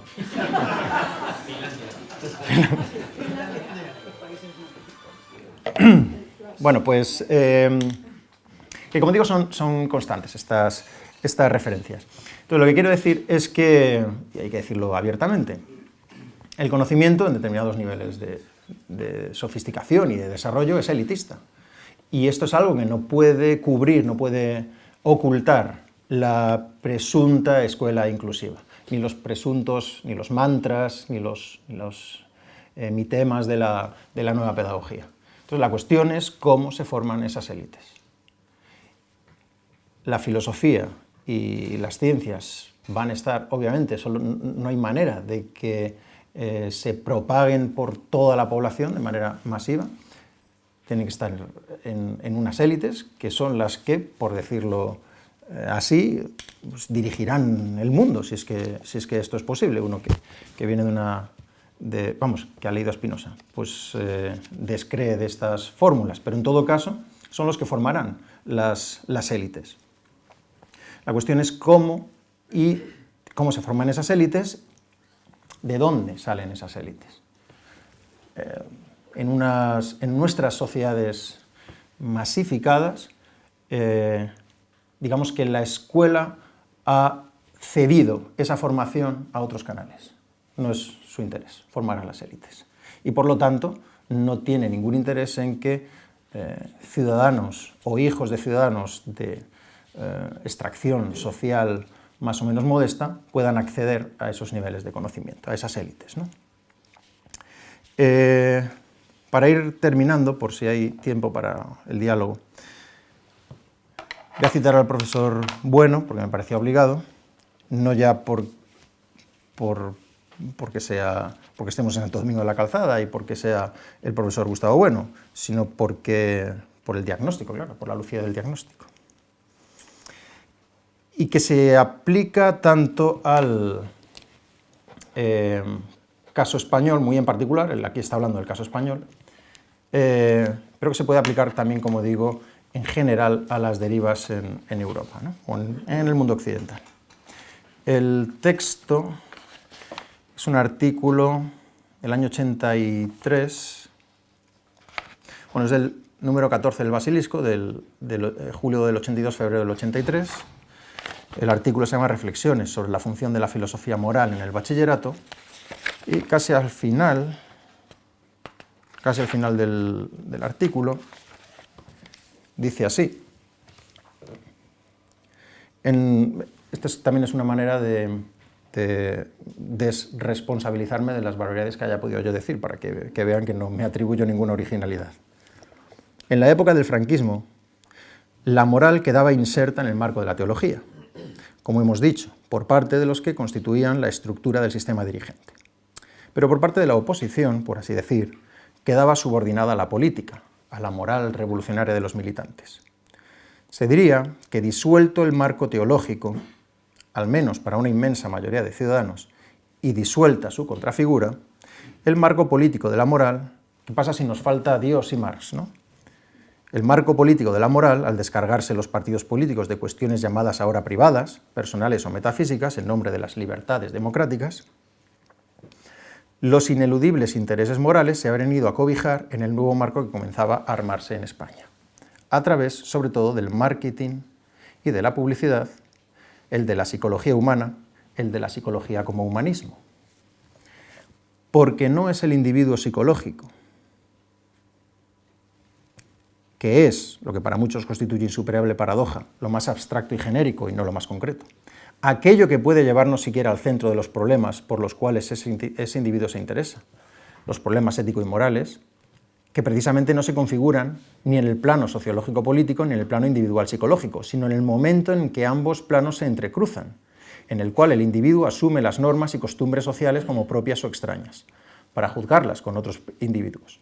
Y este juicio pertenece a la moral, a la tradición socrática de la filosofía moral, y no a la sociología ni a la psicología. Porque la conciencia moral no es una conciencia subjetiva, a la que quepa apelar por motivos también subjetivos, como a un tribunal que sentencia oracularmente. La conciencia moral, al menos en la tradición socrática, es una conciencia que pide constantemente la regresión hacia sus fundamentos, la argumentación de sus decisiones, la justificación de sus juicios. Y aquí cita precisamente el Menón, porque las opiniones verdaderas, en tanto que duran, son una cosa hermosa y todo lo hacen bueno, pero no gustan de permanecer mucho tiempo, sino que se escapan del alma del hombre y así no valen gran cosa hasta que se las encadena con la consideración del fundamento. Y continúa el profesor Bueno. Esta constante elevación constitutiva de la conciencia moral sobre el horizonte psicológico individual, el de los impulsos, el de las pasiones, es una característica constitutiva de la conciencia moral misma, a la manera como la elevación sobre los deseos subjetivos o la abstracción de los impulsos, de los cuales, sin embargo, se parte y a los cuales se vuelve, es una condición constitutiva del juicio científico objetivo. Si la teología o el catecismo marxista dejan de estar operativos, el saber y la institución de poder que los sustituye ha de presentarse también como un saber, digamos, el saber de un valor absoluto, como decíamos antes al hilo del texto de Spranger. Es decir, una especie de teología de los afectos. La pedagogía se presenta como la última palabra acerca de los afectos, emociones, es decir, de la conciencia subjetiva e individual de los sujetos en proceso de formación. ¿Cómo se puede discutir ante el absoluto, ¿no? La pedagogía se ha convertido tanto en una especie de comisariado político que decide, administra y gestiona el trabajo real y concreto de los profesores, de los modestos o envanecidos, pero bueno, poco motivo de envanecimiento tiene un profesor de enseñanza media, que bastante tiene con sobrevivir, no digo ya con transmitir algunos conocimientos de su asignatura concreta, ¿no?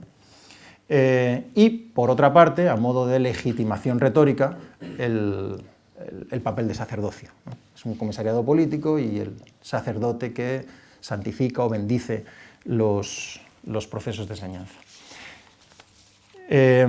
Por eso, igual que la política acaba siendo cuando el Estado tiene una cierta estabilidad y una cierta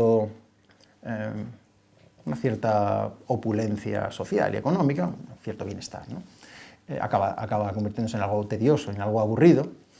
Yo recuerdo siempre la anécdota, yo creo que la contaba Gregorio Morán, de Wenceslao Roces, cuando, después de la muerte de Franco, él vuelve y yo creo que vuelve como miembro del Partido Comunista y yo creo que es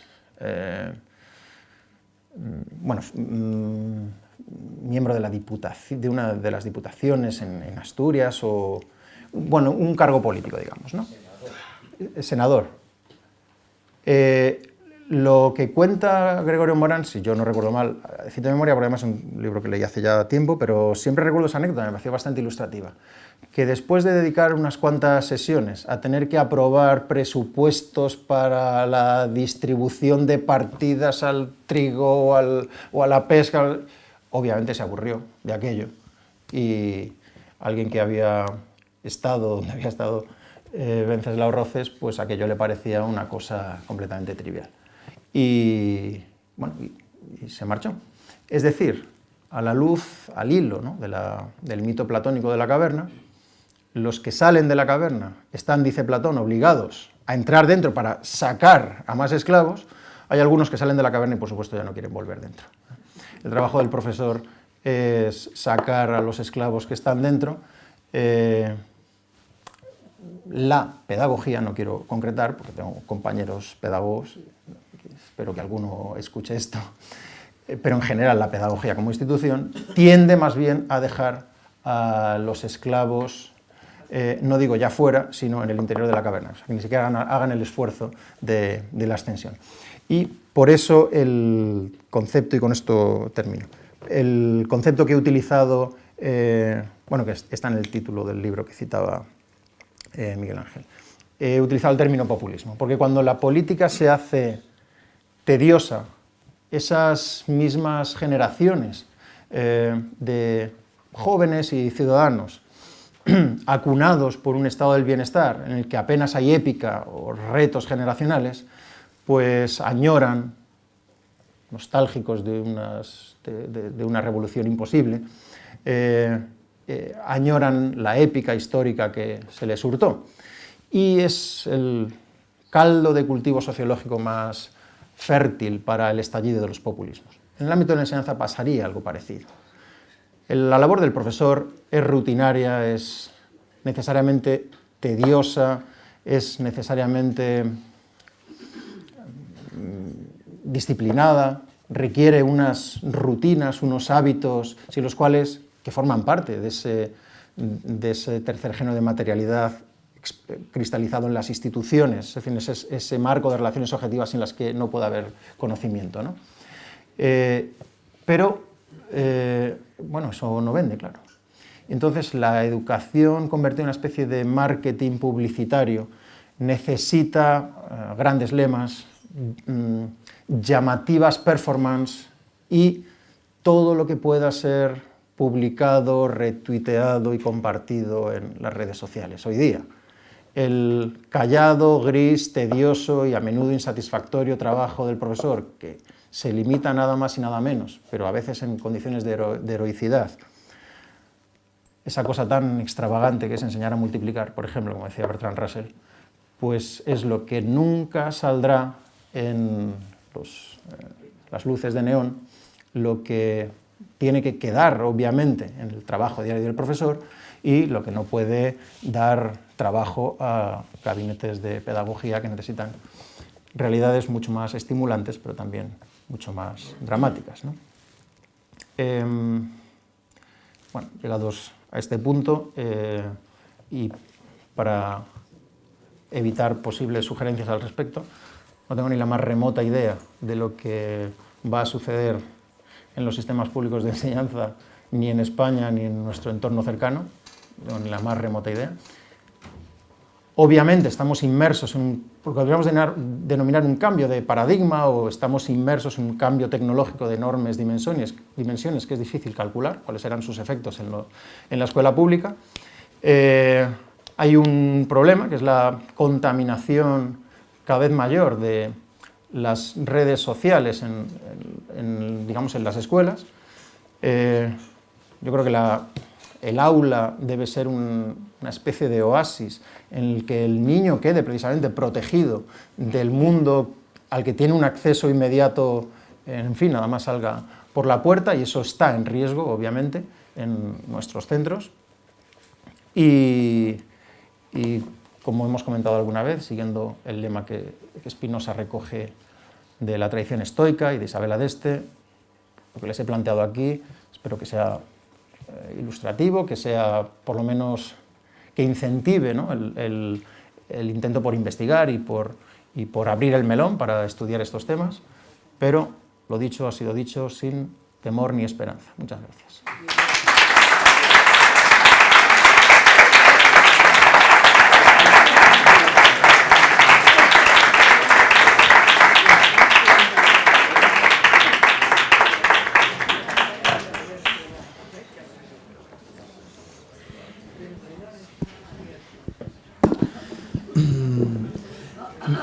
Buenas, me ha encantado su conferencia y le voy a decir una cosa. Estaba redactando 2 preguntas y todos los puntos, o sea, conforme iba teorizando un punto usted, después lo mencionaba, o sea, me ha encantado, o sea, es como una especie ahí de telequinesis, ¿no?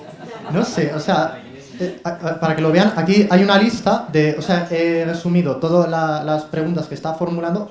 Y todos los puntos, excepto 2, o sea, los ha mencionado. O sea, es brutal. Bueno, sin más. Simplemente quería formularle o sea, esto es voy a hacerle una exposición y finalmente una pregunta. Vale, usted ha mencionado el concepto de clase media indirectamente. Está diciendo que el concepto de clase media está intrínsecamente ligado a las sociedades industriales. Es decir, que dentro de las sociedades industriales existe un ascensor social, un ascensor que es garantizado por el sistema educativo de las sociedades industriales, que se basa en la economía del conocimiento, de ciencia, etc. Usted ha mencionado también, justo al final de su conferencia, que estamos en un proceso de cambio de paradigma, que yo le he definido como cuarta revolución industrial. Es decir, actualmente vivimos en sociedades que postindustriales, al menos en el mundo occidental, en el cual la economía de servicios y del consumo es lo que impera. Ergo, surge un precariado, un lumpenproletariado, el cual no necesita de esta formación. Es decir, al Estado no le interesa integrar dentro de su estructura, no le es funcional crear una educación basada, una democratización de la educación. ¿Por qué? Porque no les sirve esa mano de obra, porque esa mano de obra son consumidores. Entonces se produce una polarización socioeconómica que podríamos enumerarla dentro de un precariado y una plutocracia, un plutocratado, como clase social opresora, ¿no?, que tendría como una doctrina, llamémosla económica, de carácter socialdemócrata, cuyo objetivo es la descapitalización de la clase media y trabajadora. ¿Qué quiero decir con esto? Quiero decir que en el fondo estas izquierdas son reaccionarias, que niegan el concepto de ciudadanía, ya que ciudadanía implica tener una educación, y el hecho de que seamos desiguales tanto en la economía como en la ley implica que es una ideología reaccionaria y conservadora. Por tanto, diciendo que las formaciones actuales son reaccionarias y no son de izquierdas, en el sentido estricto de la generación de izquierdas, y que el objetivo de estas políticas podrían ser de alcance neocolonialista y que, discrepando de su tesis final que ha argumentado, no sé si la has puesto, pero usted ha insinuado que el objetivo de estos globalistas es la disolución de los estados-nación. O sea, la ha insinuado, quiere la idea de un nuevo orden mundial.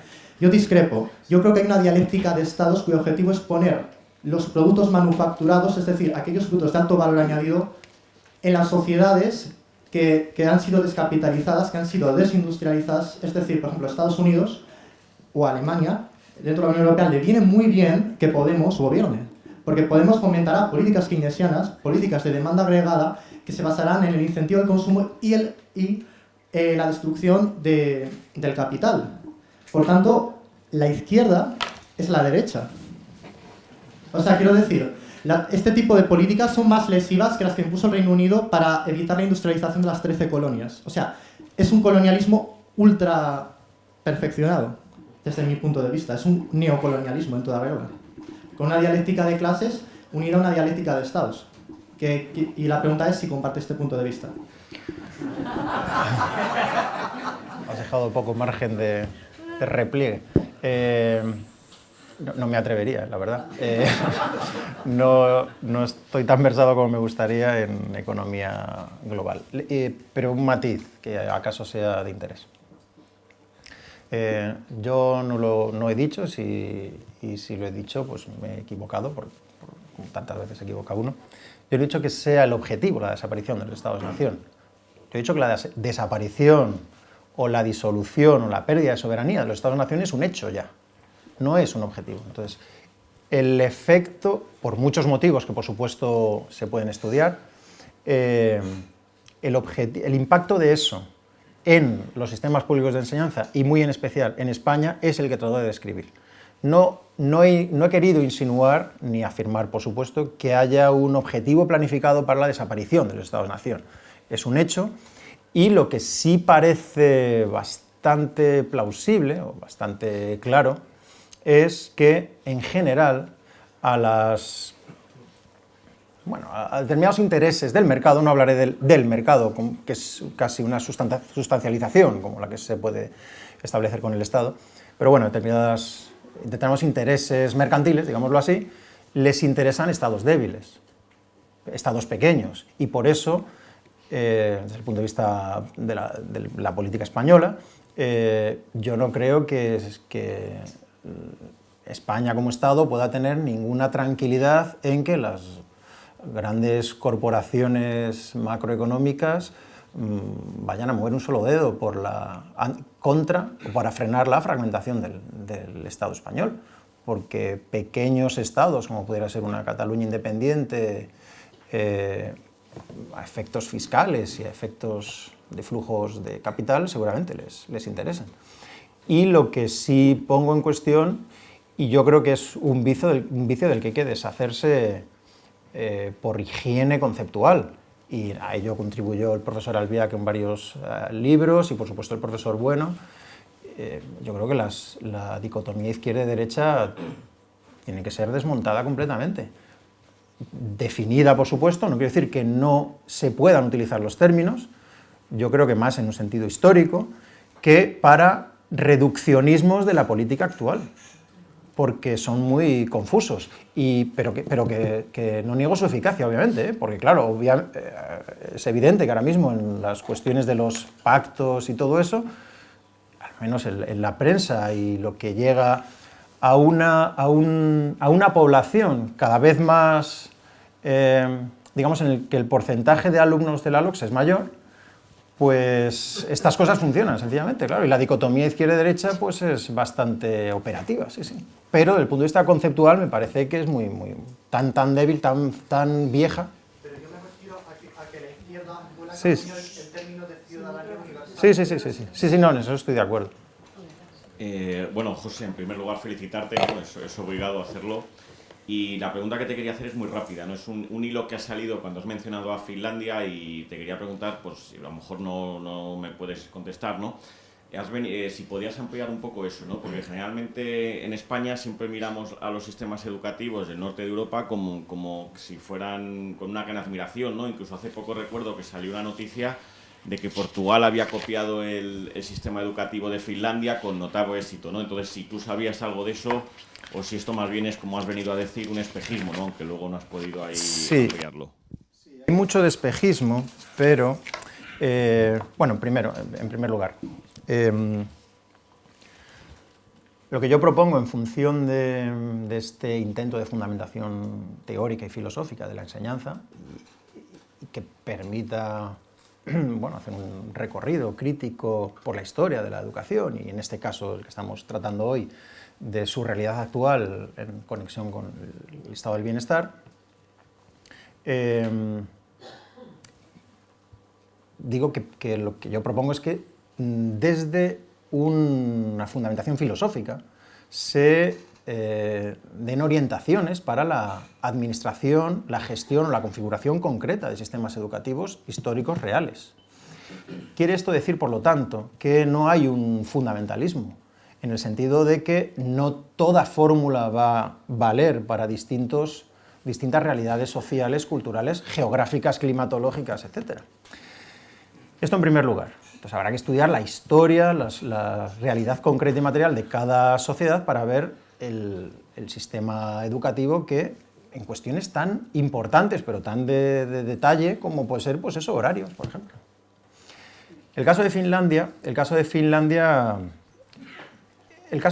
es interesante, no lo conozco a fondo, pero bueno, por lo que he leído con respecto a Finlandia, Finlandia tiene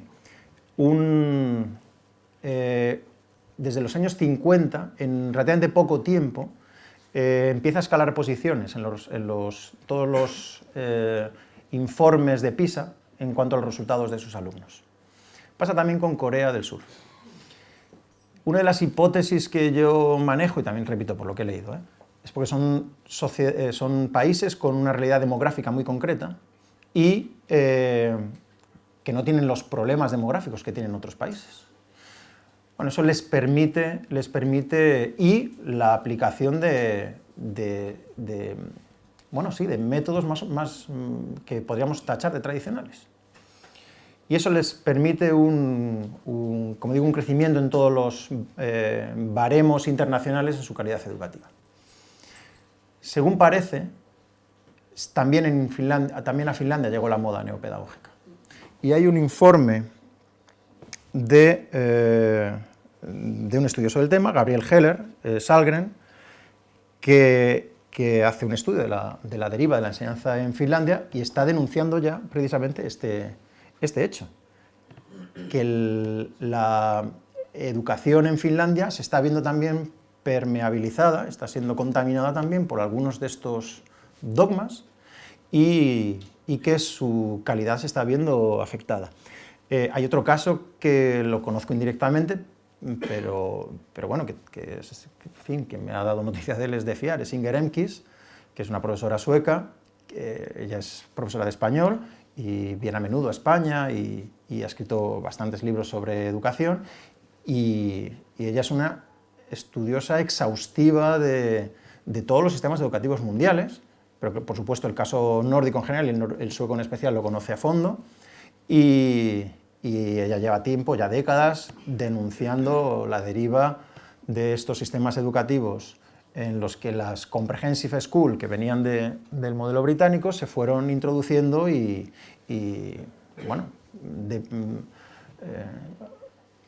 llegando a una pauperización evidente del sistema educativo, hasta el punto de que desde hace algunos años se está intentando corregir. Como pasa en Francia también, por ejemplo, que de vez en cuando se intentan recuperar. Hay informes del bajo rendimiento en ortografía y en lectoescritura de los alumnos. Y entonces en Francia han promovido por parte de las instituciones públicas la vuelta al dictado tradicional, a exámenes tradicionales. Es un poco de algunos de estos ejemplos se podrían tomar más o menos como por lo que ellos está la cuestión.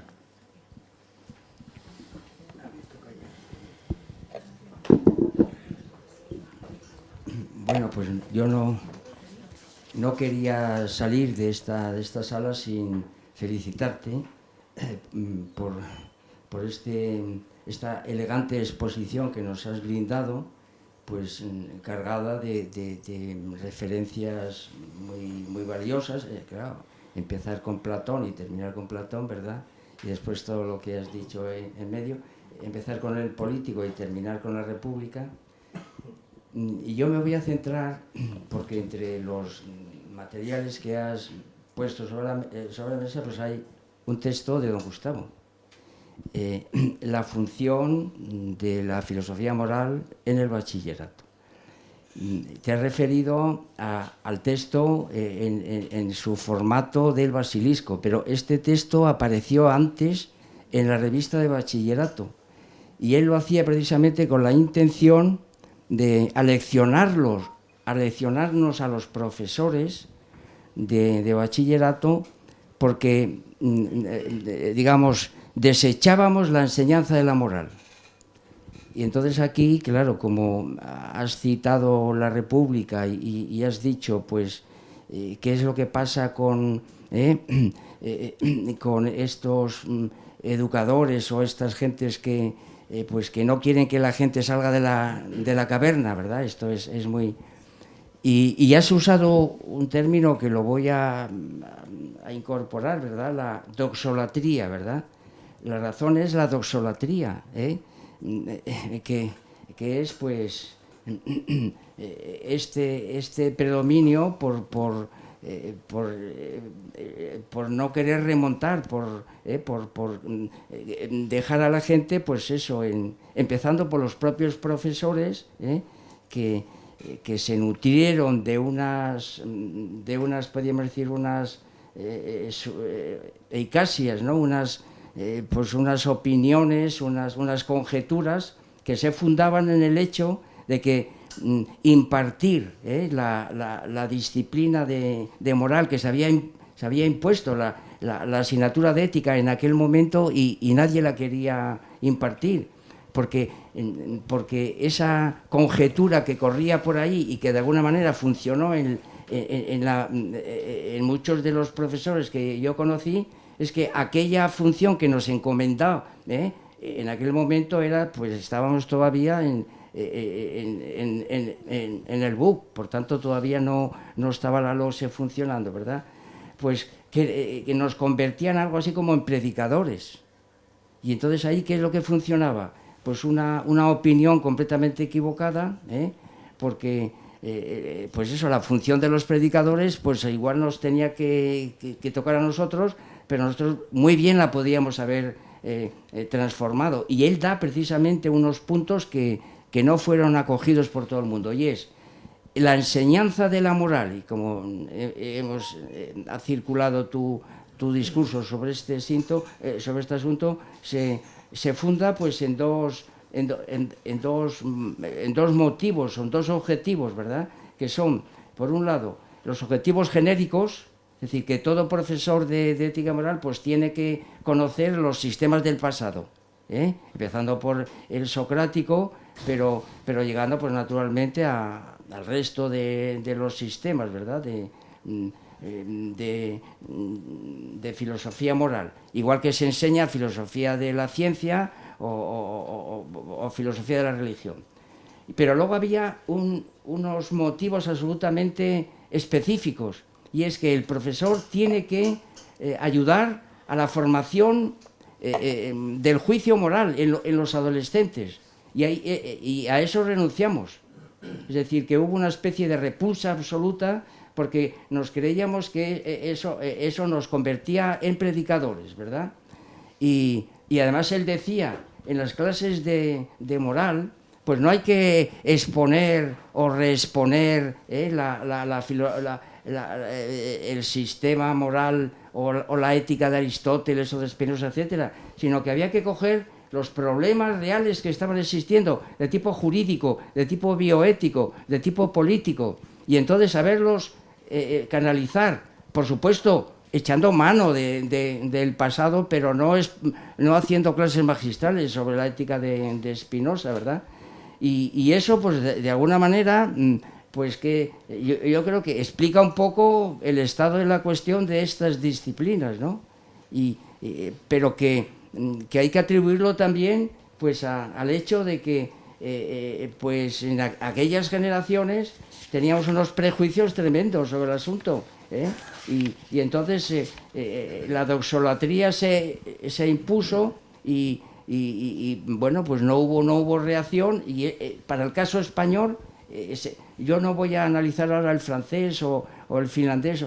En el caso español, en este campo, en este asunto, yo veo que las posibles razones, yo creo que tendrían que ir por ahí, ¿verdad?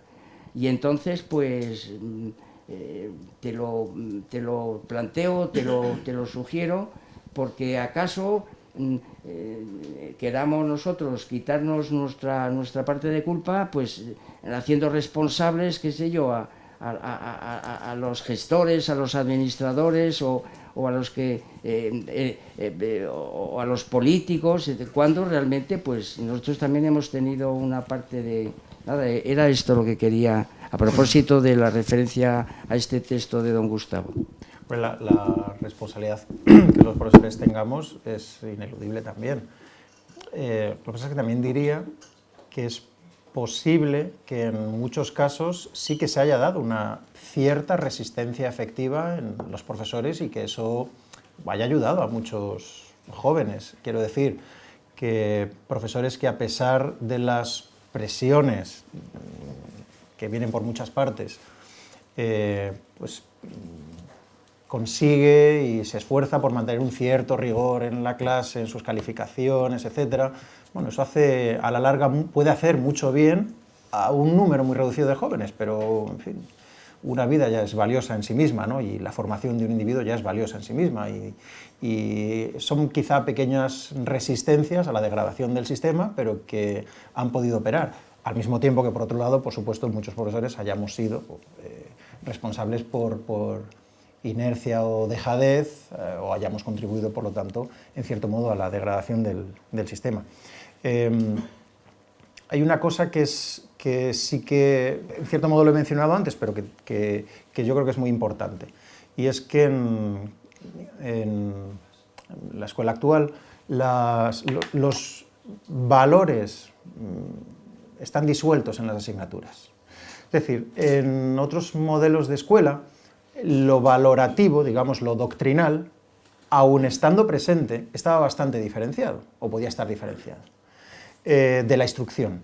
El problema es que el vaciado de la instrucción se ha llenado con valores, y esos valores están disueltos, que es lo que pasaba, aunque sea un caso extremo, pero no tengo escrúpulo en mencionarlo para que o al menos como concepto casi límite, pero histórico, se vea, como el caso que ponía antes de la escuela nazi, en el que los valores estaban disueltos en las asignaturas, estaban funcionando las asignaturas, y los problemas de aritmética que se ponían tenían una implicación, un componente racial o antijudío y ese tipo de cosas, y eso pasa con otros valores, obviamente, pero pasa en nuestras escuelas también. Y entonces ahí es quizá más difícil de hacer la discriminación, y bueno, también porque seguramente cada vez mayor número de profesores estén convencidos de los beneficios para los alumnos de esta neopedagogía. Pero bueno. Bueno, lo primero, felicitarte por tu exposición, me parece que ha sido de mucha calidad. Y lo que quería preguntarte es tu opinión sobre una de las prestaciones del estado de bienestar en la educación, al menos en la comunidad donde yo estoy viviendo, que es Madrid. La introducción del bilingüismo en los institutos y en los colegios, ¿tú lo ves positivo o lo ves en detrimento de que los chicos y las chicas no acaben de escribir correctamente y de redactar correctamente? Porque si te pones a leer trabajos de fin de grado o trabajos de fin de máster, son penosos, o sea, no saben redactar. Y te pregunto si realmente merece la pena que el estado de bienestar aporte esta prestación. Y segundo, si no habría que empezar por que los programas de televisión, como en otros países escandinavos, aquí que se habla tan mal de Escandinavia, pues debían de estar en versión original con subtítulos en inglés. Bueno, yo no hablo ni bien ni mal de los países nórdicos son realidades diferentes a las nuestras, que tienen obviamente sólidos en general, muy sólidos, estados de bienestar muy sólidos, volúmenes de impuestos también muy importantes, pero bueno, son sociedades ricas, ¿no? El tema del bilingüismo en la Comunidad de Madrid, yo creo que lo que hay que valorar es la calidad del maquillaje, porque a efectos reales yo creo que no es, o sea, no hay una diferencia muy sustancial dado el vaciado tendencial de la enseñanza en que haya programas de bilingüismo o no. Yo creo que ha sido un mal maquillaje además y que sí ha podido perjudicar en cierto modo porque ha debilitado aún más determinados contenidos, algunas asignaturas, sin que haya habido, a salvo de que haya estudios que me contradigan, pero bueno, salvo que haya habido un estallido de angloparlantes en las clases medias y medias bajas de los barrios periféricos de Madrid, que cosa que dudo. Y además es en parte un misterio, lo digo honestamente, porque en mi centro muy pocos chicos aprenden inglés. Lo estudian toda la vida, desde 3 años, desde la guardería, les están enseñando inglés. Y son muy pocos los que lo aprenden. Y además hay un dato, digamos, objetivo, que cuando hay que decidir que se titula un alumno en cuarto o en segundo de bachillerato, y te encuentras el típico caso de un alumno con una sola asignatura suspendida, claro, ¿y ahora qué hacemos? Bueno, pues al menos en la realidad que yo vivo, el porcentaje elevadísimo es inglés. Es probable que, no sé si esto tiene eficacia o no, pero bueno, es probable que a diferencia de los países nórdicos, hablantes de un idioma que hablan 500 millones de personas o más, quizá no lo necesiten tanto. Es posible. Desde luego yo para mis hijos o mis alumnos creo que es indispensable una buena formación en inglés, pero lo de escuela bilingüe era, para empezar, una fórmula engañosa, porque obviamente no se puede ser bilingüe impartiendo algunas asignaturas en inglés. El disparate llega cuando, con muy buenas intenciones, seguramente, pero bueno, de buenas intenciones, como decía Oscar Wilde, solo se escribe mala literatura y peor política. Se llega a hablar incluso en algunas comunidades de trilingüismo, para equiparar español, catalán o inglés. Bueno, a mi juicio es un disparate. Bueno, en el libro yo hago una clasificación de las funciones operativas dentro del ámbito de la enseñanza. El aprendizaje en lengua materna es como la respiración. Y entonces cualquier psicólogo, pedagogo y psiquiatra, neurólogo, en fin, cualquier persona de mínimo sentido común que no esté viciada por determinados mitos o supersticiones sabe que la enseñanza ha de ser en lengua materna. Y un niño es bilingüe realmente, o bien con muchísimo esfuerzo y con inmersión en el idioma de lengua nativa, o porque desde que empieza a hablar está aprendiendo dos lenguas. Por eso lo del bilingüismo me pareció un mal maquillaje.